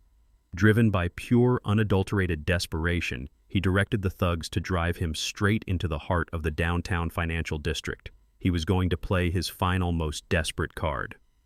At that exact moment, inside the grand ballroom of the city's most luxurious convention center, the remaining executive board of his company was hosting a highly publicized press conference.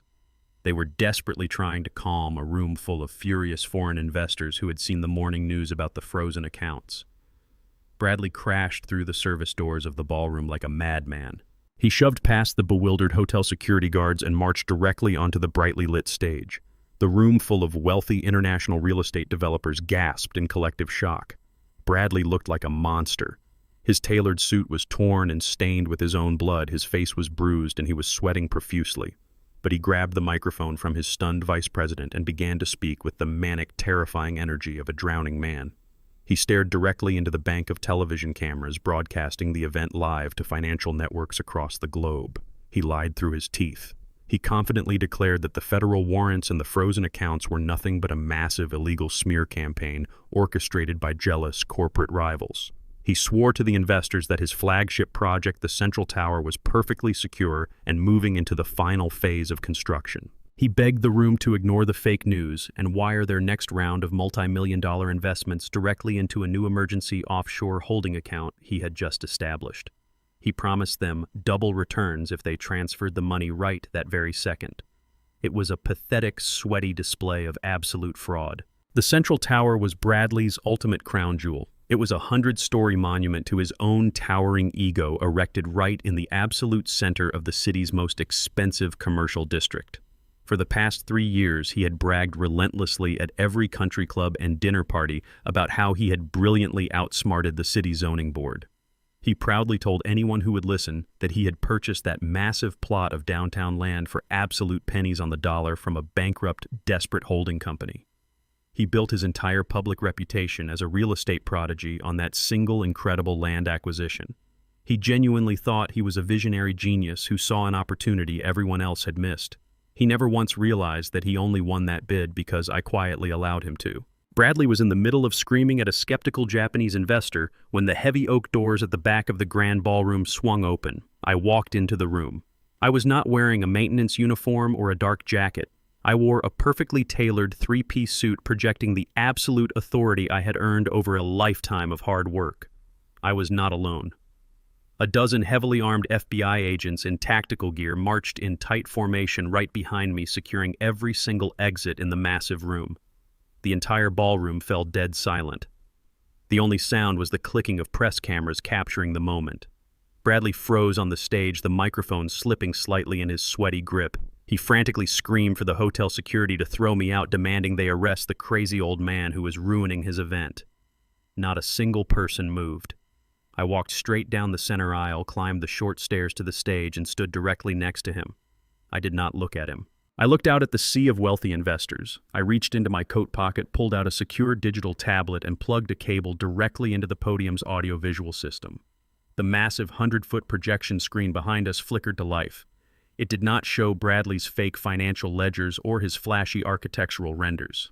It displayed a highly detailed, legally binding government document bearing the heavy seal of the state Supreme Court.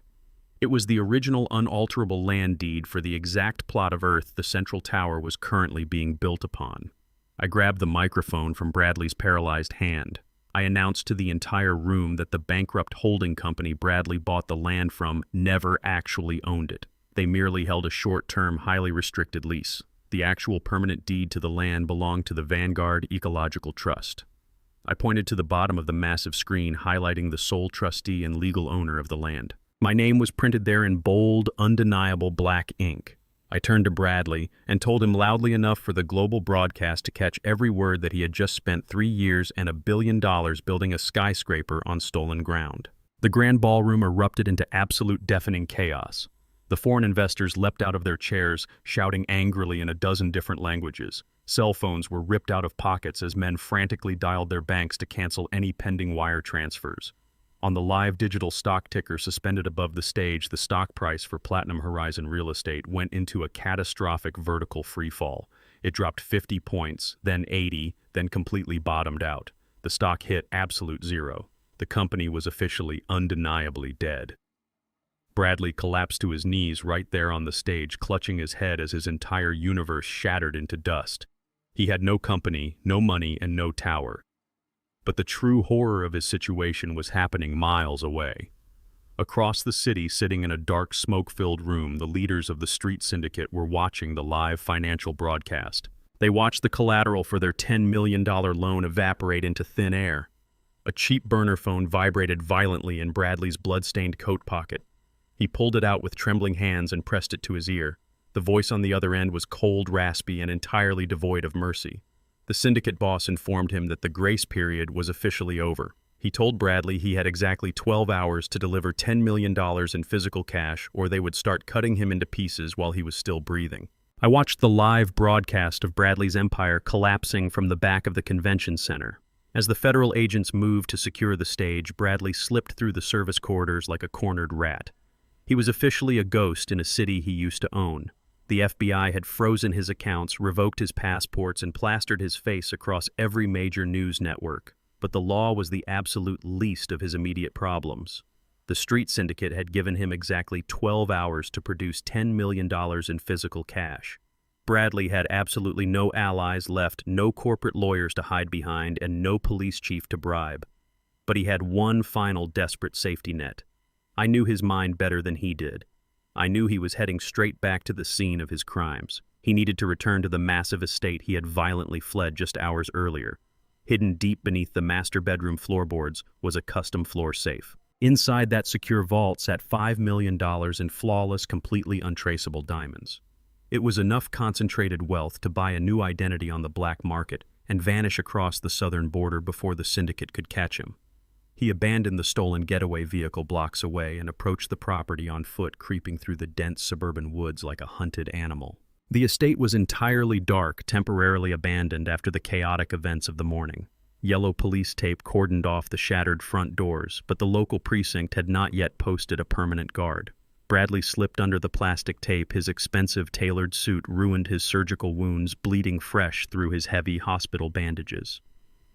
He ignored the agonizing, blinding pain in his shattered pelvis and dragged himself up the grand mahogany staircase. The massive house was dead silent, echoing only with his ragged, desperate breathing.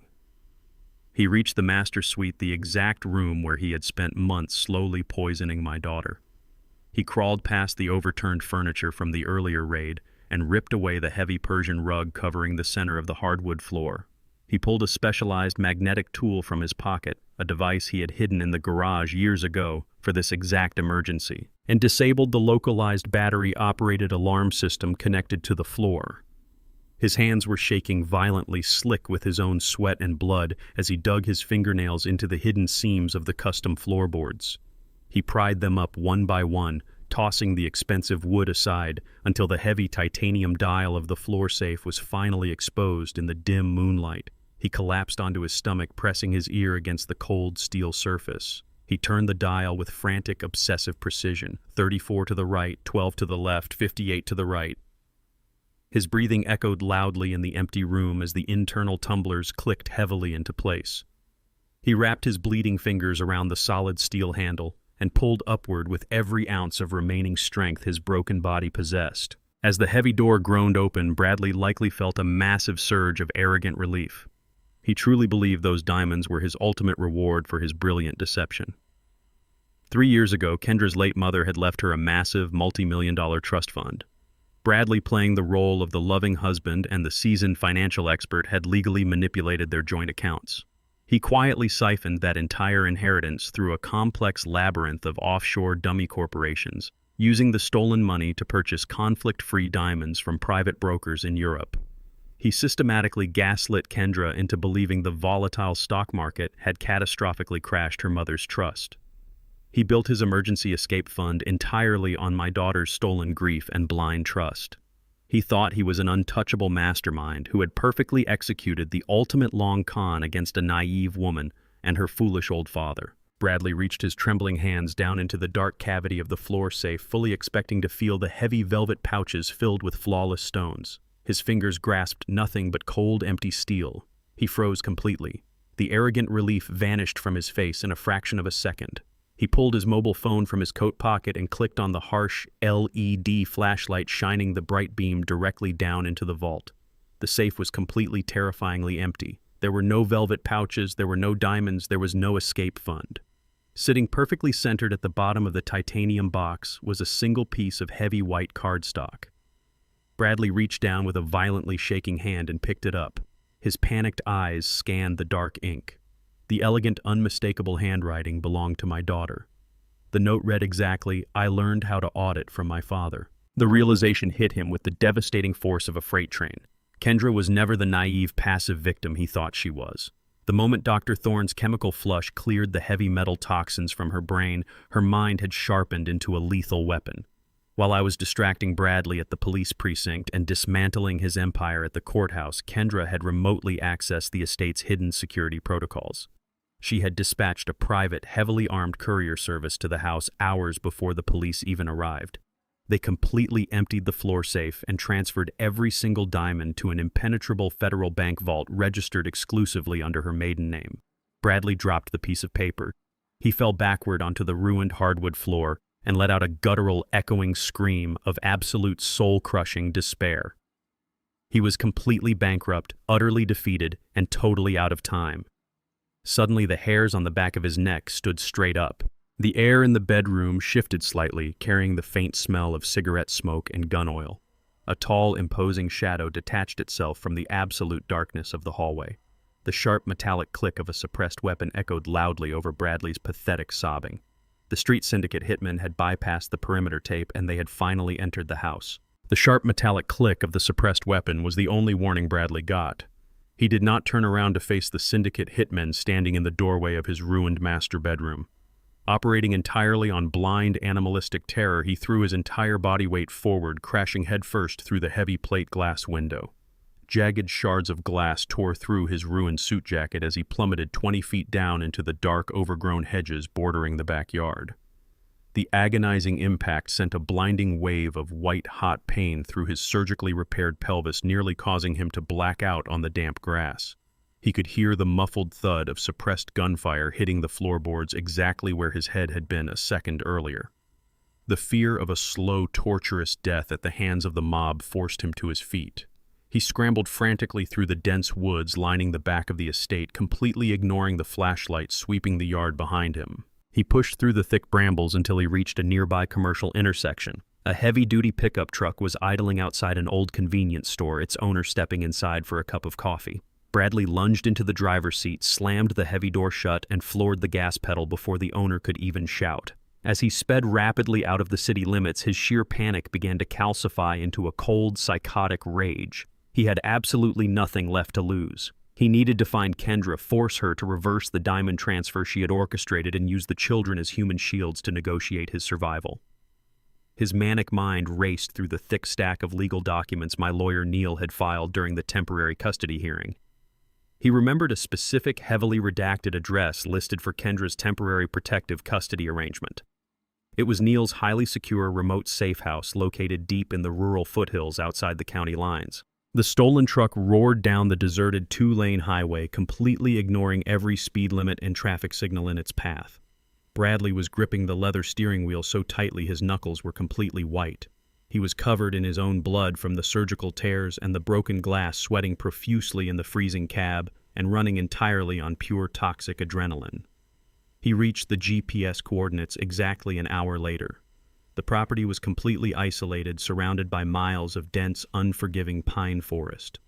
A heavy iron security gate blocked the wide dirt driveway marked with faded metal signs warning against trespassing. Bradley did not even tap the brakes. He pressed the accelerator to the bare floorboard and rammed the heavy steel grille of the truck directly into the center of the iron gate. The metal buckled and snapped with a deafening screech, sending the heavy truck skidding wildly up the gravel path before slamming hard against the concrete stairs of a massive brutalist building. Bradley kicked the driver's side door open and stumbled out into the freezing night air. The truck he had stolen belonged to a local game hunter, and sitting right in the back seat was a fully loaded high-caliber assault rifle. Bradley grabbed the heavy weapon, chambered around with a loud, aggressive clack, and marched unsteadily up the concrete steps. He did not bother looking for a key or trying the handle. He raised his heavy boot and kicked the thick wooden front door with every ounce of his remaining desperate strength. The reinforced wood splintered violently, and the door flew open, crashing loudly against the interior concrete wall. Bradley stormed into the dimly lit hallway, his finger hovering dangerously over the trigger of the rifle. He screamed Kendra's name at the top of his lungs. His voice was ragged and completely unhinged, echoing off the bare concrete walls like the roar of a wounded predator. He demanded she bring out the diamonds immediately. He shouted horrific, violent threats, promising to tear the entire building down piece by piece if she did not step out with the children and the money right that very second. He swept the rifle barrel from left to right, moving aggressively toward the massive main room at the end of the long corridor. He was entirely prepared to massacre anyone who stood between him and his final escape fund. Bradley genuinely believed his desperate brute force strategy was finally going to work. He thought he had cleverly outsmarted my lawyer by tracking down the redacted address from the family court filings. He had absolutely no idea that I had intentionally left that address poorly redacted specifically for him to find. This brutalist concrete building was never a protective family safe house. It was a decommissioned industrial structural testing facility I had purchased 2 decades ago under a massive blind corporate trust. I used to bring massive steel construction beams and concrete support pillars here to subject them to extreme kinetic stress until they catastrophically failed. I designed the entire layout of this building specifically to trap and contain massive amounts of destructive physical force. I knew a desperate cornered man would eventually seek out a violent physical confrontation when all his financial avenues were permanently blocked. I had perfectly engineered this exact moment, leading him exactly where I needed him to be. Bradley burst through the heavy double doors leading into the facility's massive central testing bay. He swept the assault rifle across the expansive cavernous room, fully expecting to find my daughter cowering in the corner with Leo and Mia. Instead, the room was entirely empty. There was no luggage, no toys, and no sign that anyone had ever lived there. In the exact dead center of the vast concrete floor, bathed in the harsh white light of a single overhead industrial bulb, was a vintage leather armchair. I was sitting perfectly still in that chair, my legs casually crossed. I was not wearing tactical armor, and I was not holding a weapon. I was calmly holding a delicate porcelain saucer and sipping a cup of hot Earl Grey tea. Bradley froze completely in his tracks. His frantic eyes darted around the dark upper steel catwalks, desperately searching for the heavily armed private military contractors he had seen on the school bus earlier that day. I placed my teacup down on the saucer with a soft click and told him not to worry about looking at the ceiling. I told him my security team was currently escorting Kendra and the children to a highly secure private airstrip 3 states away. I informed him that the 2 of us were completely alone in this facility. The realization that he had been lured into yet another elaborate trap hit him hard, but the sight of me sitting completely unarmed reignited his psychotic, desperate fury. He refused to believe he could be beaten by the man he had spent years treating like garbage. Bradley marched directly toward the center of the room, his heavy boots echoing loudly against the thick concrete floor. He stopped exactly 10 feet away from my armchair. He raised the heavy assault rifle, pinning the stock tightly against his bruised shoulder, and aimed the red laser sight directly at the center of my forehead. He was breathing heavily, his face twisted into an ugly, murderous snarl. He told me he was completely done playing my elaborate corporate games. He declared that even if he was going to die tonight at the hands of the syndicate, he was going to take the architect of his total destruction straight to hell with him. He tightened his finger on the trigger, his hand shaking with blind rage, and asked me if I had any last words, old man. I did not blink. I did not show a single ounce of fear as I stared down the dark barrel of his loaded weapon. A slow, chilling smile spread across my face. I looked him dead in his panicked eyes and told him I never speak my last words to dead men. I shifted my thumb slightly on the bottom of the porcelain tea saucer and pressed a small hidden red button. The small red button on my teacup saucer did not trigger an explosive or call the police. It activated the primary power relay for the entire decommissioned industrial testing facility. A massive, bone-rattling mechanical hum instantly shook the concrete floor beneath our feet. The sound was deafening, like a commercial jet engine spooling up directly overhead. Bradley flinched, his finger jerking on the trigger of the assault rifle. A single shot went off, but the bullet sparked wildly against the thick concrete ceiling, completely missing me. He never got the chance to correct his aim. The heavy industrial electromagnets I had designed and installed into the upper catwalks decades ago roared to life at absolute maximum capacity. These magnets were originally built to lift 20-ton steel construction beams and test structural tension limits. They generated an electromagnetic field so incredibly powerful it could rip the iron right out of the soil. The heavy assault rifle in Bradley's hands was instantly and violently yanked upward. The sheer magnetic force lifted him entirely off the floor for a fraction of a second before the weapon was ripped completely from his grip. The rifle flew straight up into the air, slamming against the steel grating of the ceiling with a resounding metallic clang. It stuck there completely immobilized.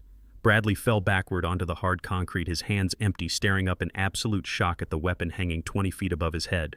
He frantically reached into his jacket for the stolen handgun, but the magnetic field caught that too. The pistol tore itself from his pocket, flying upward to join the rifle on the ceiling.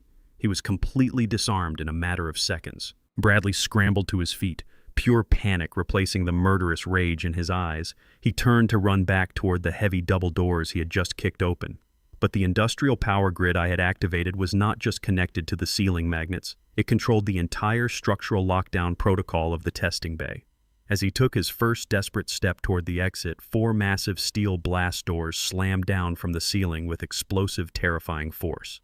The thick metal walls dropped in a perfect 10 by 10 foot square right in the center of the room, completely enclosing the space where he was standing. The sound of the heavy steel locking into the concrete floor echoed like thunder. Bradley was instantly trapped inside a reinforced metal cage designed to withstand high-impact kinetic explosions. He rushed the closest steel wall, throwing his bruised shoulder against it, screaming like a trapped animal. The metal did not even vibrate. He beat his bloody fists against the solid surface, demanding to be let out, threatening to burn the entire building down if I did not release the lockdown. I did not move from my leather armchair. I calmly picked up my teacup, took a slow sip, and watched his pathetic display. Decades ago, I designed every single inch of this brutalist facility to push massive structural components to their absolute breaking point. I wanted to see exactly how much pressure a support beam could take before it snapped. Tonight, I was applying that exact same engineering principle to my son-in-law. I wanted to trap him in a high-pressure environment where he could not use his corporate lawyers, his stolen money, or his fake charm to escape. I wanted to see the absolute core of the man who tried to murder my daughter, and I wanted the entire world to see it too. I reached over to a small control panel resting on the table next to my chair and flipped a heavy metal switch. The solid steel blast door directly facing me slowly retracted upward, revealing a thick floor-to-ceiling panel of military-grade bulletproof glass. Bradley stopped hammering his fists against the metal walls. He stood in the center of his 10 by 10 foot prison, panting heavily, staring through the thick glass at me. He was completely trapped, bleeding, and entirely broken. The arrogant titan of real estate who thought he could buy the world was now a shivering, desperate rat caught in a trap built by an old black engineer he had spent years underestimating. He walked slowly toward the glass, his hands pressing against the cold surface. He stared at me with wide, manic eyes. He abandoned the violent threats entirely and immediately switched to the pathetic, groveling manipulation he had used on Kendra for 10 years. He dropped hard onto his knees, his expensive ruined suit trousers soaking up the cold dust from the concrete floor. He pressed his face against the glass, sobbing uncontrollably, begging me for mercy. He swore he never actually intended to hurt Kendra, claiming the thallium was just a terrible mistake made by an incompetent holistic doctor. He pleaded with me to let him out, promising he would sign away every last cent he owned, surrender his parental rights completely, and vanish to another country if I just opened the door. He tried to invoke the memory of my late wife begging me to show the Christian forgiveness she had always believed in. I sat in my armchair completely silent, letting him drown in his own desperate lies. When he realized I was not going to push the release button, the mask of the terrified, apologetic son-in-law instantly vanished. The true, ugly core of his character finally erupted to the surface. He stopped crying. He stood up slowly, his face twisting into a mask of pure, unadulterated hatred. He began to scream violently, his voice echoing loudly inside the small steel box. He spewed the most vile, horrifying racial slurs he could think of, words he had clearly harbored in his dark heart since the day he first walked into my home. He blamed me for entirely ruining his perfect life. He blamed my daughter for being weak. He blamed the entire system for allowing a man like me to hold any power over a man like him. He raged against his frozen bank accounts, his lost central tower, and the street syndicate that was currently hunting him. He stood in the center of that cage, screaming his absolute worst self into the void, completely unaware of his actual surroundings. I let him scream for a full 5 minutes. I let him expose every ounce of his rotten, toxic soul. Then I slowly stood up from my leather chair. I walked over to the thick bulletproof glass standing just inches away from his sweating, furious face. I raised my hand and pointed calmly toward the upper right corner of his steel cage. Bradley stopped screaming, his chest heaving violently. He slowly turned his head to look where I was pointing. Mounted securely in the corner of the reinforced box, completely protected by a heavy wire mesh, was a high-definition security camera. A small, bright red recording light was blinking steadily on the front of the lens. Bradley stared at the camera, confusion slowly replacing the rage on his face. I pressed an intercom button on the wall and spoke directly into his cage. I told him that camera was not just recording for my private security archives. I told him the video feed was currently being live-streamed entirely unencrypted and in real time. I had sent the direct digital link to the lead investigator at the FBI Financial Crimes Unit, the local district attorney, and the news desks of every major national broadcasting network in the country. The entire world, including the foreign investors he had tried to swindle just hours ago, had just watched him violently threaten a man with an assault rifle, beg for his life, and spew a horrific tirade of racial hatred. He had just confessed to his own pathetic nature on national television. The blood drained completely from Bradley's face. His jaw dropped. His eyes locked onto the blinking red light of the camera. The sheer scale of his absolute public destruction finally crushed whatever fight he had left in him. He stumbled backward, his legs giving out completely, and collapsed into a pathetic heap on the floor of his steel cage. He pulled his knees to his chest, rocking back and forth, entirely broken by the devastating trap he had blindly walked into. I did not say another word to him. I turned my back on the steel cage, walked out of the central testing bay, and headed outside to wait for the federal agents to arrive. My family was safe, his empire was ashes, and his true face was permanently burned into the public record. I walked out into the freezing night air just as a fleet of black armored vehicles tore up the gravel driveway. The flashing red and blue lights illuminated the dark pine forest, casting long shadows against the concrete walls of the testing facility. Dozens of heavily armed federal agents swarmed past me, breaching the main doors with tactical precision. They found Bradley exactly where I had left him. He was curled into a pathetic, shivering ball on the cold floor of his steel cage, still sobbing under the unblinking red light of the live broadcast camera. The arrest was swift, brutal, and entirely public. Because the video feed of his violent threats and racial slurs had been beamed directly to national news networks and the private desks of federal prosecutors, the legal system could not afford to delay or offer leniency. There were no backroom deals to be made and absolutely no corrupt local judges left to bribe. The sheer volume of undeniable digital evidence, combined with the extreme public outrage over his murder confession, forced the federal court system to fast-track the entire legal process. Within mere weeks, Bradley was pulled from his maximum security holding cell and dragged out into the blinding fluorescent light of a federal courtroom. He was no longer the untouchable titan of downtown real estate who hosted lavish charity galas.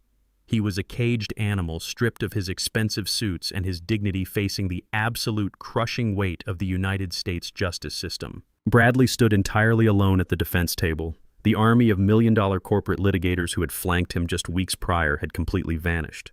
When a man's bank accounts hit absolute zero and his heinous crimes are broadcast to the entire world, corporate loyalty evaporates instantly. No respectable law firm in the country would touch his deeply toxic case. Forced to represent himself, Bradley faced 14 separate federal felony charges.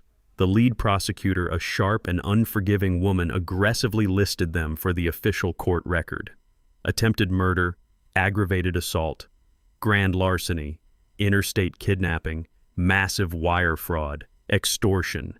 Every single word read by the prosecutor was a heavy iron nail driven directly into Bradley's coffin. But instead of showing an ounce of genuine remorse or bowing his head in shame, his towering delusional arrogance flared up one last time. When the judge asked him how he pleaded to the charges, Bradley gripped the edges of the wooden podium and launched into a manic, unhinged defense. He acted as if he were delivering a confident keynote speech at a real estate convention rather than fighting for his actual life in a federal court. He aggressively talked down to the jury, waving his handcuffed wrists in the air as he paced. He claimed he was the tragic victim of a massive, sophisticated conspiracy orchestrated by a jealous, bitter father-in-law and a mentally unstable wife. He tried to justify his horrific actions by claiming extreme executive stress. He argued that the immense crushing pressure of managing a billion-dollar commercial empire and carrying the weight of a failing marriage had simply pushed his brilliant mind past its breaking point. He actually told the jury with a completely straight face that men of his high intellectual caliber and massive economic importance should not be judged by the same rigid, unforgiving standards as ordinary street criminals. He painted himself as a misunderstood visionary martyr who simply made a few regrettable administrative errors while trying to save his family from total financial ruin. The jury sat in absolute stunned silence. They were not looking at a brilliant executive or a tragic hero. They were looking at a rabid, narcissistic sociopath who was aggressively digging his own grave with every single word he spoke. I sat perfectly still in the front row of the crowded gallery, holding my daughter's hand tightly, watching his pathetic performance unfold. As he rambled on about his own superior intellect and his massive sacrifices, my mind drifted back to the very first day Kendra brought him to my home for Sunday dinner. I remembered the perfectly tailored Italian suit he wore and the firm, entirely overconfident handshake he offered me at the door. Even back then, hiding behind his polished smile and rehearsed corporate charm, I sensed a deep, dangerous arrogance. I saw a man who firmly believed the world owed him everything he wanted simply because he existed. I ignored my own sharp survival instincts that day. I buried my deep doubts because I saw how incredibly happy he made my daughter, and I desperately wanted her to have the perfect, secure life I could never give her during my grueling, impoverished years building my engineering career. That single compromise of my instincts nearly cost her everything. The federal prosecutor did not even bother delivering a lengthy, dramatic closing argument. She knew the man at the defense table had already done her job for her. She simply dimmed the courtroom lights and played the unedited high-definition video footage from the steel cage, letting Bradley's own horrific words and racial slurs echo loudly through the quiet room. The judge handed the final legal instructions to the jury, and they filed out silently into the deliberation room. Normally, in a highly complex case involving 14 federal felonies, offshore accounts, and massive financial fraud, a jury might deliberate for days or even weeks. We barely had enough time to walk down the hall to buy a cup of black coffee from the vending machine. Exactly 15 minutes later, the heavy wooden door to the jury room clicked open. The armed bailiff ordered the entire court to rise. The foreman of the jury, a retired high school teacher with a stern, unreadable face, stood up and held a single sheet of paper. He cleared his throat and read the verdict loud and clear. On the charge of massive wire fraud, guilty. On the charge of interstate kidnapping, guilty. On the charge of attempted first-degree murder, guilty. He repeated the word guilty 14 consecutive times. With every single harsh pronouncement, Bradley physically shrank. His arrogant, confident posture completely collapsed until he was practically leaning entirely against the defense table just to keep his knees from buckling. The absolute, inescapable reality of his destruction had finally pierced his delusional armor. The federal judge did not wait to schedule a separate delayed sentencing hearing. He stared down at Bradley from his high bench with absolute visible disgust. He declared for the official record that Bradley was a fundamentally dangerous, unrepentant predator who used his immense wealth as a weapon to destroy innocent lives. The judge brought his heavy wooden gavel down with a sharp, definitive crack that echoed like a gunshot. He sentenced Bradley to 120 consecutive years in a maximum security federal penitentiary without any possibility of parole. Bradley let out a hollow, shattered gasp as two massive federal marshals grabbed his arms and dragged him violently away from the defense table. It was finally over. But as the chaotic courtroom began to clear and reporters rushed the aisles, a sudden icy chill ran directly down my spine. I looked across the crowded wooden benches of the public gallery. Sitting in the very back row, entirely surrounded by shadows and completely ignoring the commotion, was a man wearing a dark trench coat. It was the leader of the street syndicate Bradley had stolen $10 million from. As Bradley was dragged screaming through the side doors, the mob boss did not even look at him. His cold, dead eyes were locked entirely on my daughter Kendra. He slowly raised his right hand and dragged his thumb straight across his throat. The heavy wooden doors of the courtroom swung shut, sealing Bradley's fate for the rest of his natural life. The media circus outside the courthouse was deafening, a massive sea of flashing cameras and shouting reporters desperate for a sensational statement. I placed my arm protectively around Kendra and guided her swiftly through the restricted underground parking garage, avoiding the chaotic crowds gathered on the street level above. She was finally safe from the monster she had married, and the heavy metal poison was completely flushed from her system. But the chilling gesture I had just witnessed in the public gallery proved our war was not entirely over. The street syndicate did not care about justice, prison sentences, or federal court rulings. They only cared about the $10 million Bradley had forged in his mistress's name to pay them. They knew Bradley was currently rotting in a maximum security holding cell, completely untouchable and entirely bankrupt.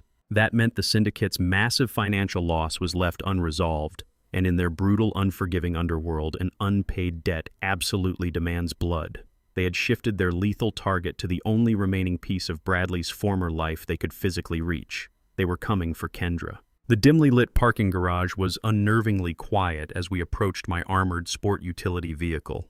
The echo of our footsteps was suddenly interrupted by the aggressive, high-pitched screech of heavy tires against concrete. Two unmarked black transit vans rapidly descended the parking ramp, completely blocking the main security exit. The side doors of the vans slid open violently before the vehicles even came to a complete stop. Four massive men stepped out into the harsh fluorescent light of the parking garage. They wore heavy, dark coats, their hands resting menacingly inside their pockets, clearly gripping concealed automatic weapons. They did not rush us or shout frantic orders like common street thugs. They moved with the cold, terrifying discipline of professional enforcers. They spread out methodically, forming a tight, inescapable semicircle around the front of my vehicle. The man who had sat in the back row of the courtroom, the syndicate boss with the dead, predatory eyes, stepped forward from the shadows of a concrete pillar. He looked at Kendra with absolute indifference, viewing her simply as a ledger deficit. He told her that her husband had left a massive unpaid tab on the table. He stated plainly that since the federal law had taken their primary debtor, they were here to collect the balance directly from his wealthy widow. He told her she had exactly 24 hours to liquidate whatever hidden assets she possessed to pay back the $10 million, or she would not live to see the end of the week. He gestured for his armed men to step closer, intending to take her by physical force to ensure compliance. I gently pushed Kendra behind my back, placing my own body directly between her and the armed thugs. I did not reach for a weapon. I did not call for the federal marshals stationed just 2 floors above us. I stepped forward entirely unarmed, carrying only the sleek black leather briefcase I had brought to the trial. The syndicate boss laughed, a harsh grating sound that echoed against the concrete pillars. He mocked me, asking if the brave old man was going to write him a personal check to save his little girl. I did not smile, and I did not flinch. I placed the leather briefcase flat on the hood of my armored vehicle and snapped the heavy brass latches open. I reached inside and pulled out a single neatly bound stack of dense financial documents. I tossed the heavy stack directly at the syndicate boss's feet. The papers scattered across the dirty concrete floor, sliding to the boots of his armed enforcers. I told him I was not going to give his organization a single dime. I told him he was going to turn around, get back in his van, and never come within 100 miles of my family again. The boss sneered, his hand dropping toward his waistband to signal his men to draw their weapons. He severely underestimated who he was talking to. For 40 years, I navigated the incredibly corrupt, cutthroat world of urban development and massive city contracts. I dealt with crooked politicians, greedy union bosses, and aggressive shadow organizations trying to skim money off my construction sites. I survived that brutal ecosystem by learning exactly how dirty money moves invisibly through a major city.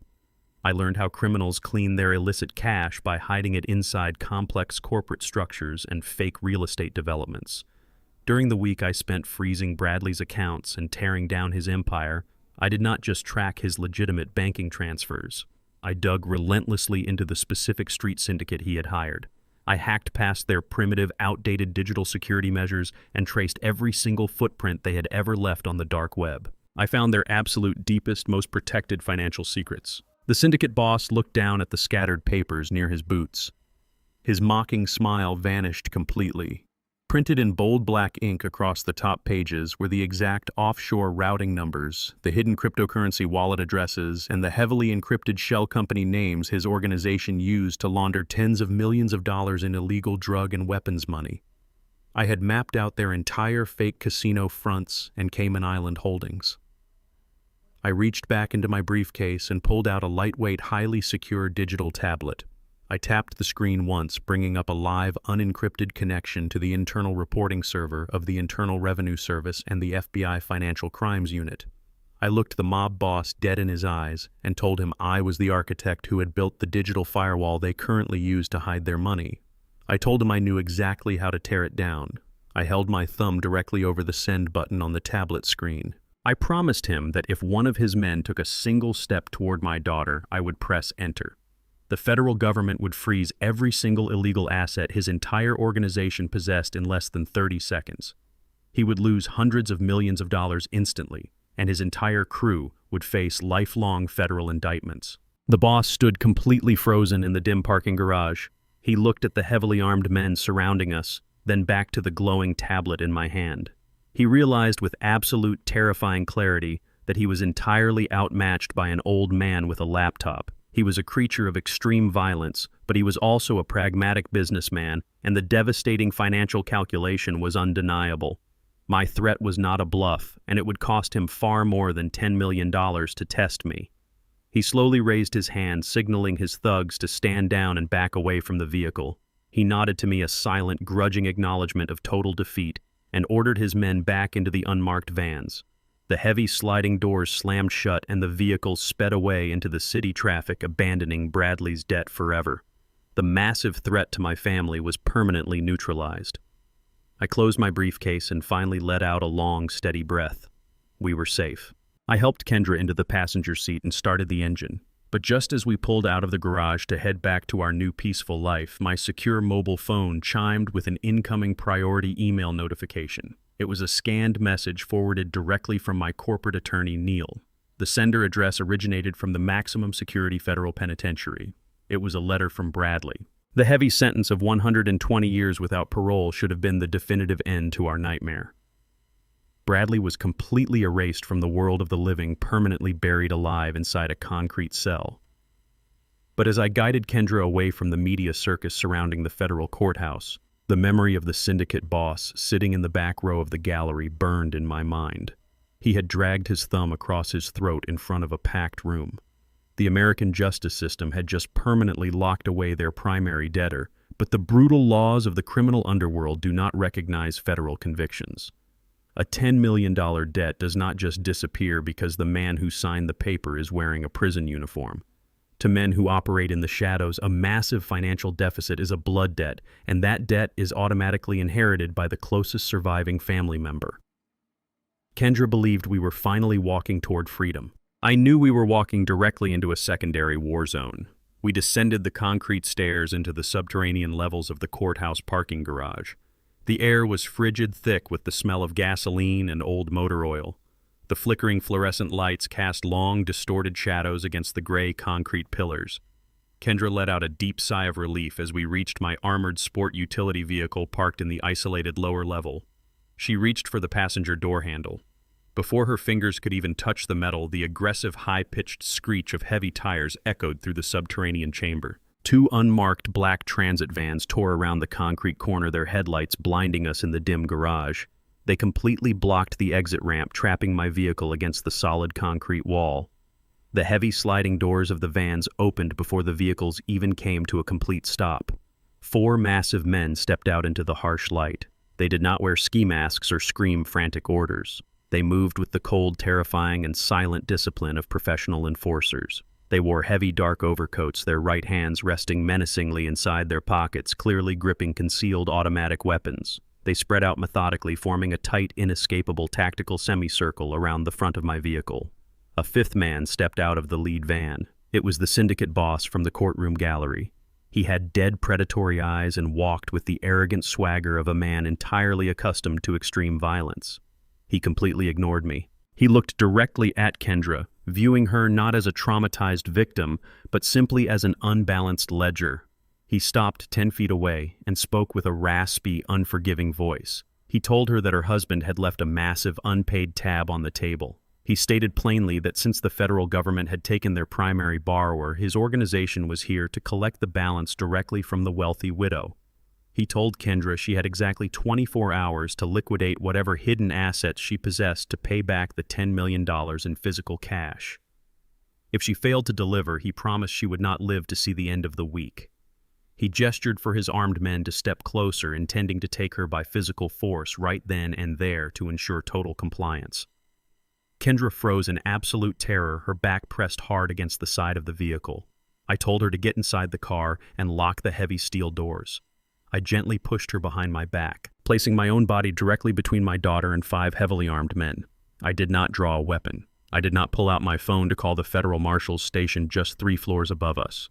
I stepped forward entirely unarmed, carrying only the sleek black leather briefcase I had brought to the trial. The syndicate boss laughed, a harsh grating sound that echoed against the concrete pillars. He mocked me, asking if the brave old man was going to write him a personal check to save his little girl. He severely underestimated the man standing in front of him.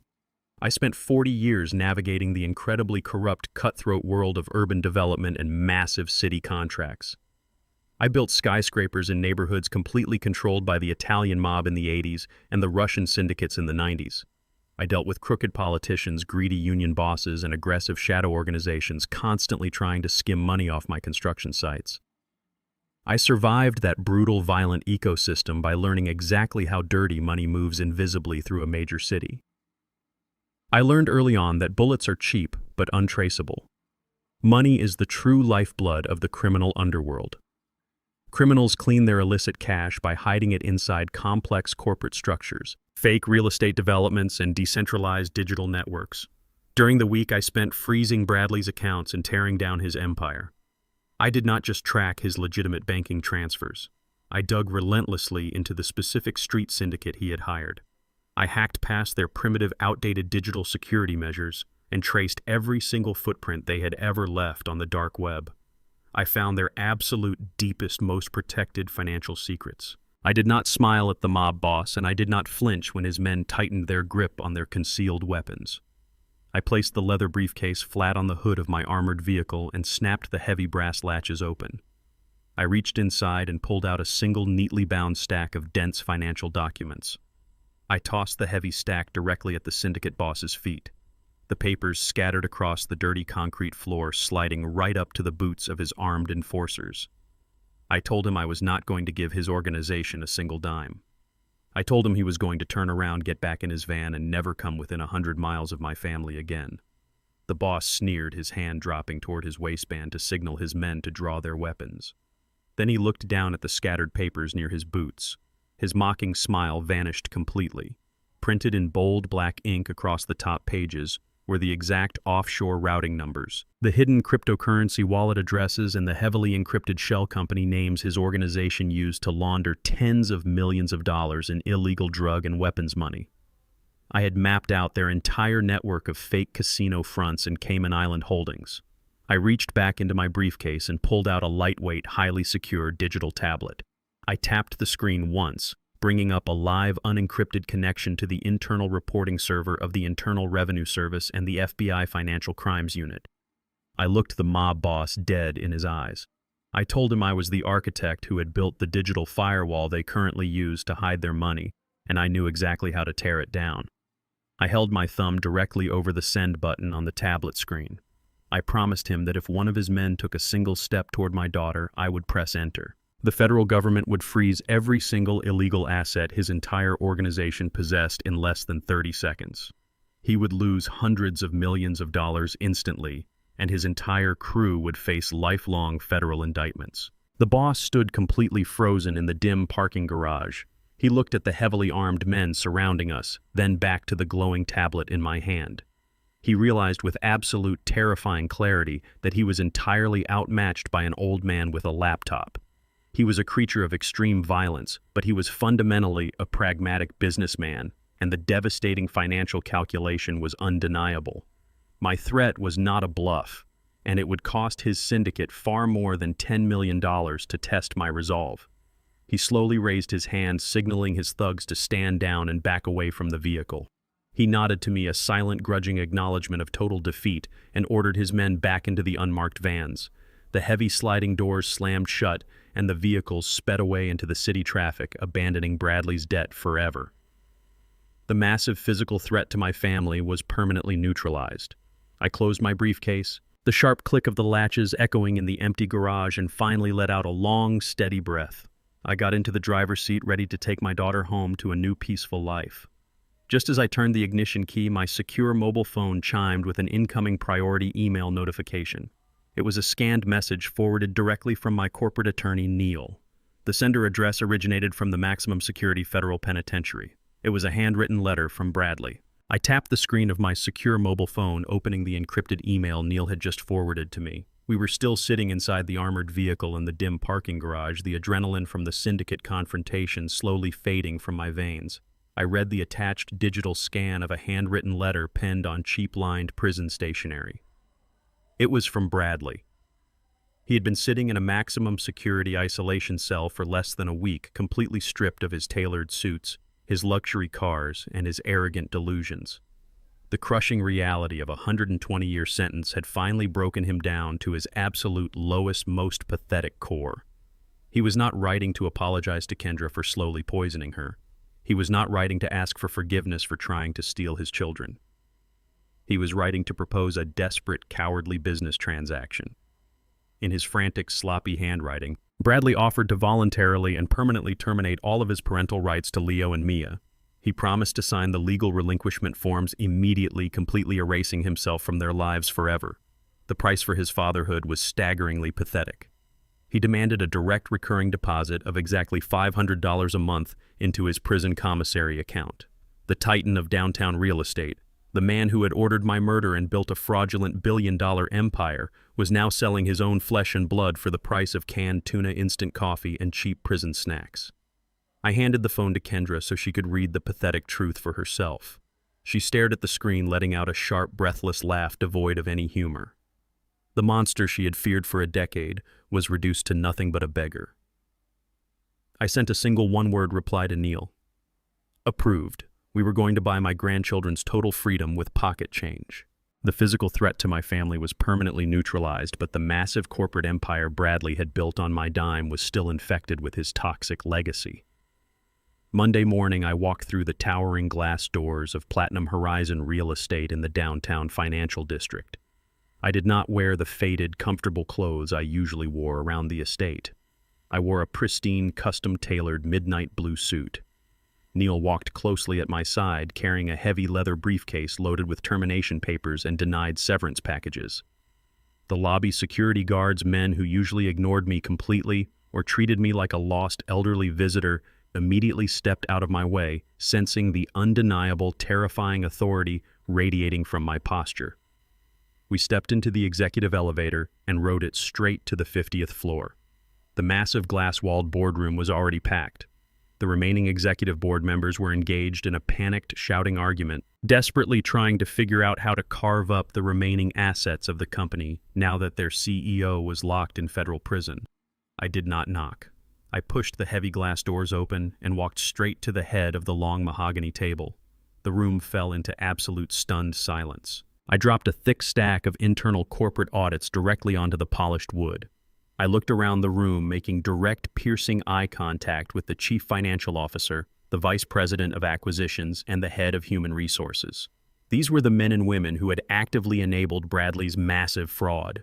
They were the executives who gladly signed off on the forged vendor contracts, ignored the missing funds, and happily looked the other way while he siphoned money into offshore accounts. I did not raise my voice, but my tone was cold enough to freeze the air in the room. I announced that as the sole chairman and anonymous majority shareholder of Apex Vanguard, I was taking immediate, absolute executive control of the entire company. The chief financial officer scoffed nervously, attempting to stand up and challenge my legal authority. Neil instantly pulled a stack of proxy trust documents from his briefcase and slid them across the table. The documents bore the undeniable heavy seals of the state Supreme Court, proving my absolute ownership. I looked at the CFO and told him to sit down and shut his mouth. I pointed directly at him, then to the vice president, and then to the HR director. I fired every single one of them on the spot. They began to protest loudly, demanding their golden parachute severance packages and their vested stock options. I smiled a razor-sharp smile. I informed them that the moral turpitude clauses I had secretly embedded into the fine print of their executive contracts years ago were now fully activated due to their complicity in federal wire fraud. They were leaving this building with absolutely nothing but the clothes on their backs. I had already called building security. 2 large guards walked into the boardroom carrying empty cardboard boxes, ready to escort the corrupt executives directly out to the street. As the fired executives frantically gathered their personal belongings, I watched the absolute shock wash over their pale faces. These were the exact same people who used to attend the lavish summer barbecues at Bradley's estate. They were the arrogant corporate elites who used to hand me their empty cocktail glasses, genuinely assuming I was the hired catering staff or a pathetic charity case Bradley kept around for good optics. They used to mock my age and make quiet, condescending remarks about my race when they thought I could not hear them. Now, staring at the unassailable legal documents proving I was the ruthless founder of the shadow venture capital firm that funded their lavish lifestyles, the horrific realization finally sank in. They realized the silent gray-haired man they had treated like a worthless janitor was actually the supreme architect of the very floor they were standing on. They had worshipped a fake king while actively insulting the man who owned the castle. Once the room was completely purged of Bradley's corrupt loyalists, only the honest lower-level regional managers and the completely stunned legal department remained seated at the table. They looked at me with wide, terrified eyes, fully expecting me to sit down in the heavy leather CEO chair and assume absolute dictatorial command of the company. I stood at the head of the table, resting my hands on the mahogany surface, but I did not take the seat. I pressed a single button on my mobile phone. A moment later, the glass doors of the boardroom opened again. Kendra walked into the room. She was no longer the trembling, deeply poisoned woman hiding in an underground medical bunker. The heavy metal toxins were completely flushed from her system, and the psychological chains her ex-husband had wrapped around her mind were entirely shattered. She looked absolutely radiant, sharp, and radiating a powerful, undeniable authority. She wore a dark, perfectly tailored blazer, her head held incredibly high. I looked at the remaining board members and announced that I was not their new chief executive officer. I was simply returning to the shadows as the chairman of the board. I pointed to my daughter and officially installed Kendra as the new permanent CEO of Platinum Horizon. She stepped up to the head of the table and the room fell into complete respectful silence. She had spent the entire weekend relentlessly studying the internal ledgers, completely mapping out every single structural flaw Bradley had built into the company. She took command instantly, her voice steady and commanding, proving she was every bit the brilliant engineer her father was. The corporate empire was successfully stabilized. The toxic rot had been surgically and entirely removed from the executive suite, leaving behind a clean, solid foundation for my daughter to build upon. That evening we returned to the quiet, secure sanctuary of our new home in the suburbs. The enemies who had tried to destroy us were gone. The street syndicate had retreated into the shadows, the corrupt police chief was awaiting trial, and Bradley was locked in a concrete box for the rest of his miserable life. The house was peaceful, filled only with the sound of Leo and Mia playing a board game in the living room. Kendra sat at the heavy oak kitchen table with a thick stack of legal documents prepared by Neil. She had already signed the corporate filings legally separating the company from Bradley's toxic history. Then she pulled the final, most important folder toward her. It was the family court petition. She uncaps her fountain pen and pressed the golden nib firmly against the heavy paper. With a steady, beautiful stroke, she signed the legal petition to permanently strip Bradley's last name from Leo and Mia. She was legally changing their names back to her maiden name. The legacy of their cowardly father was completely and permanently erased from the earth. 2 years have passed since that quiet night at the kitchen table. Time has a remarkable way of washing away the heaviest of stains if you apply enough consistent pressure. The massive suburban estate, the imposing gated fortress where Bradley had systematically isolated and slowly poisoned my daughter, no longer exists. We did not just sell the property to the highest bidder or hand the keys over to another wealthy, arrogant family. I personally oversaw the complete total demolition of the main house. We brought in heavy industrial excavators and tore it down to the bare foundation, ripping up the very floorboards where he had hidden his stolen diamonds. We sold the raw acreage to a commercial developer, and every single dollar from that multi-million-dollar land sale was quietly donated to a heavily guarded domestic abuse shelter operating right here in our city. I wanted to ensure that the exact location where my daughter suffered in terrified silence was permanently transformed into a financial engine that funded the escape and recovery of hundreds of other vulnerable women. The dark, suffocating chapter of our lives was officially closed, replaced entirely by a legacy of survival and aggressive philanthropy. It is a crisp, brilliant Tuesday afternoon in early October. The autumn leaves are a vibrant mix of gold and crimson falling gently onto the clean suburban sidewalks. I am standing outside the brick wrought iron gates of an ordinary elementary school. There are no black armored sport utility vehicles idling at the curb. There are no highly trained private military contractors scanning the perimeter with concealed weapons. I do not have to check my rearview mirror for syndicate hitmen or corrupt local police officers. I am leaning casually against the fender of a standard, unassuming domestic sedan, simply enjoying the warmth of the afternoon sun on my face. The loud, chaotic ringing of the final school bell echoes across the courtyard, and a sea of laughing children floods out the front doors. I spot them immediately. Leo is 10 years old now, and Mia is 8. They are running toward me, their backpacks bouncing against their shoulders, their faces lit up with pure, unburdened joy. When they reach me, they do not flinch or look around nervously. They throw their arms around my waist, talking over each other in a rush to tell me about their science projects and recess games. When the school principal walks by and greets them, she calls them by their legal name.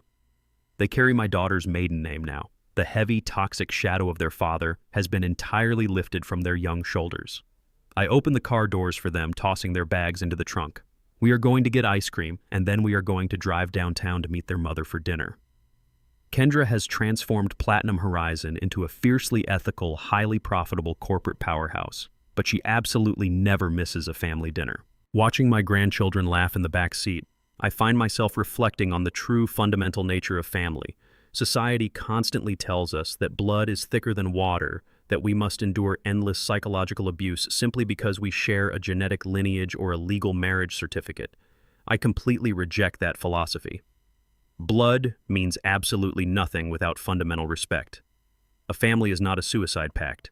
It is a structure, and just like any physical building, it requires a solid, honest foundation to survive the storms of life.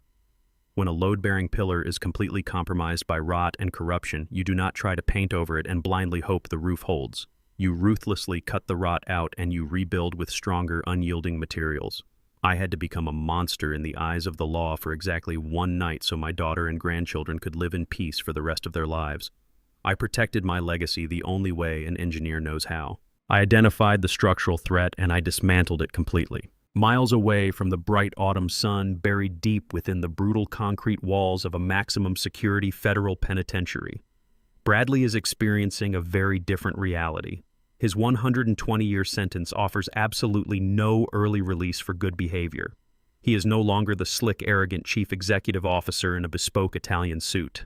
His tailored clothes have been permanently replaced by a rough, faded orange canvas jumpsuit that hangs loosely on his thinning frame. The man who used to scream at foreign investors and demand absolute perfection from his domestic staff is currently on his knees on a cold, wet concrete floor. He is gripping a cheap plastic brush with his bare, calloused hands, violently scrubbing the rusted rim of a prison cell toilet. The air smells heavily of cheap bleach and human despair. A heavily armed corrections officer stands just outside the iron bars, tapping a wooden nightstick against the metal, barking harsh orders for him to scrub faster. Bradley's face is hollow, deeply lined with extreme premature aging and permanent soul-crushing defeat. He has absolutely no commissary money, no expensive lawyers to file endless appeals, and zero visitors. The street syndicate forgot about him the exact moment his bank accounts hit zero. The corporate world erased his name from their history, and his family legally wiped his existence from their public records. He is a ghost entirely broken and completely forgotten, trapped forever inside a steel cage he built with his own towering arrogance. I start the car engine and pull smoothly away from the school curb. We drive toward the bustling heart of the downtown financial district. The city is thriving, the streets packed with people heading home from work. As we cross the main suspension bridge, I look through the windshield at the towering skyline. Standing directly in the center, gleaming brilliantly against the blue sky, is the massive 100-story skyscraper Bradley desperately tried to build on stolen land.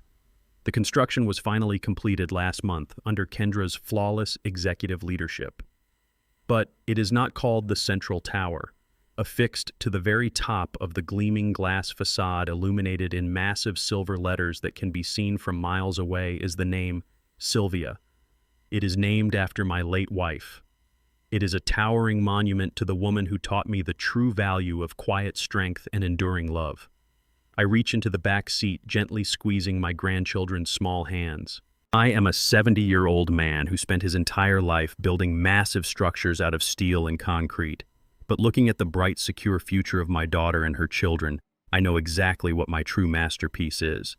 I am not just a retired grandfather. I am the architect of my family's survival. Thank you for staying until the very end of this incredible journey. Sometimes the absolute hardest battles we have to fight are the ones inside our own homes against the very people who are supposed to protect us. Let me know in the comments below what you thought of Bradley's final punishment, and tell me if you would have gone to the exact same extremes to save your own daughter. Do not forget to hit the like button and subscribe to the channel for more life stories of justice, revenge, and survival. Until next time, stay strong, trust your instincts, and always protect your peace. The ultimate lesson I learned is that true power never roars. It observes in absolute silence. Arrogant people are often blinded to the quiet foundations actually holding up their entire world. Bradley fatally mistook my patience for weakness and my advanced age for obsolescence. He forgot that the strongest structural fortresses are built by those who understand exactly how to wait, calculate, and strike only when absolutely necessary. Never let anyone belittle your quiet strength. If you have ever been underestimated by toxic individuals, share your story in the comments below. Please hit like and subscribe to our channel today.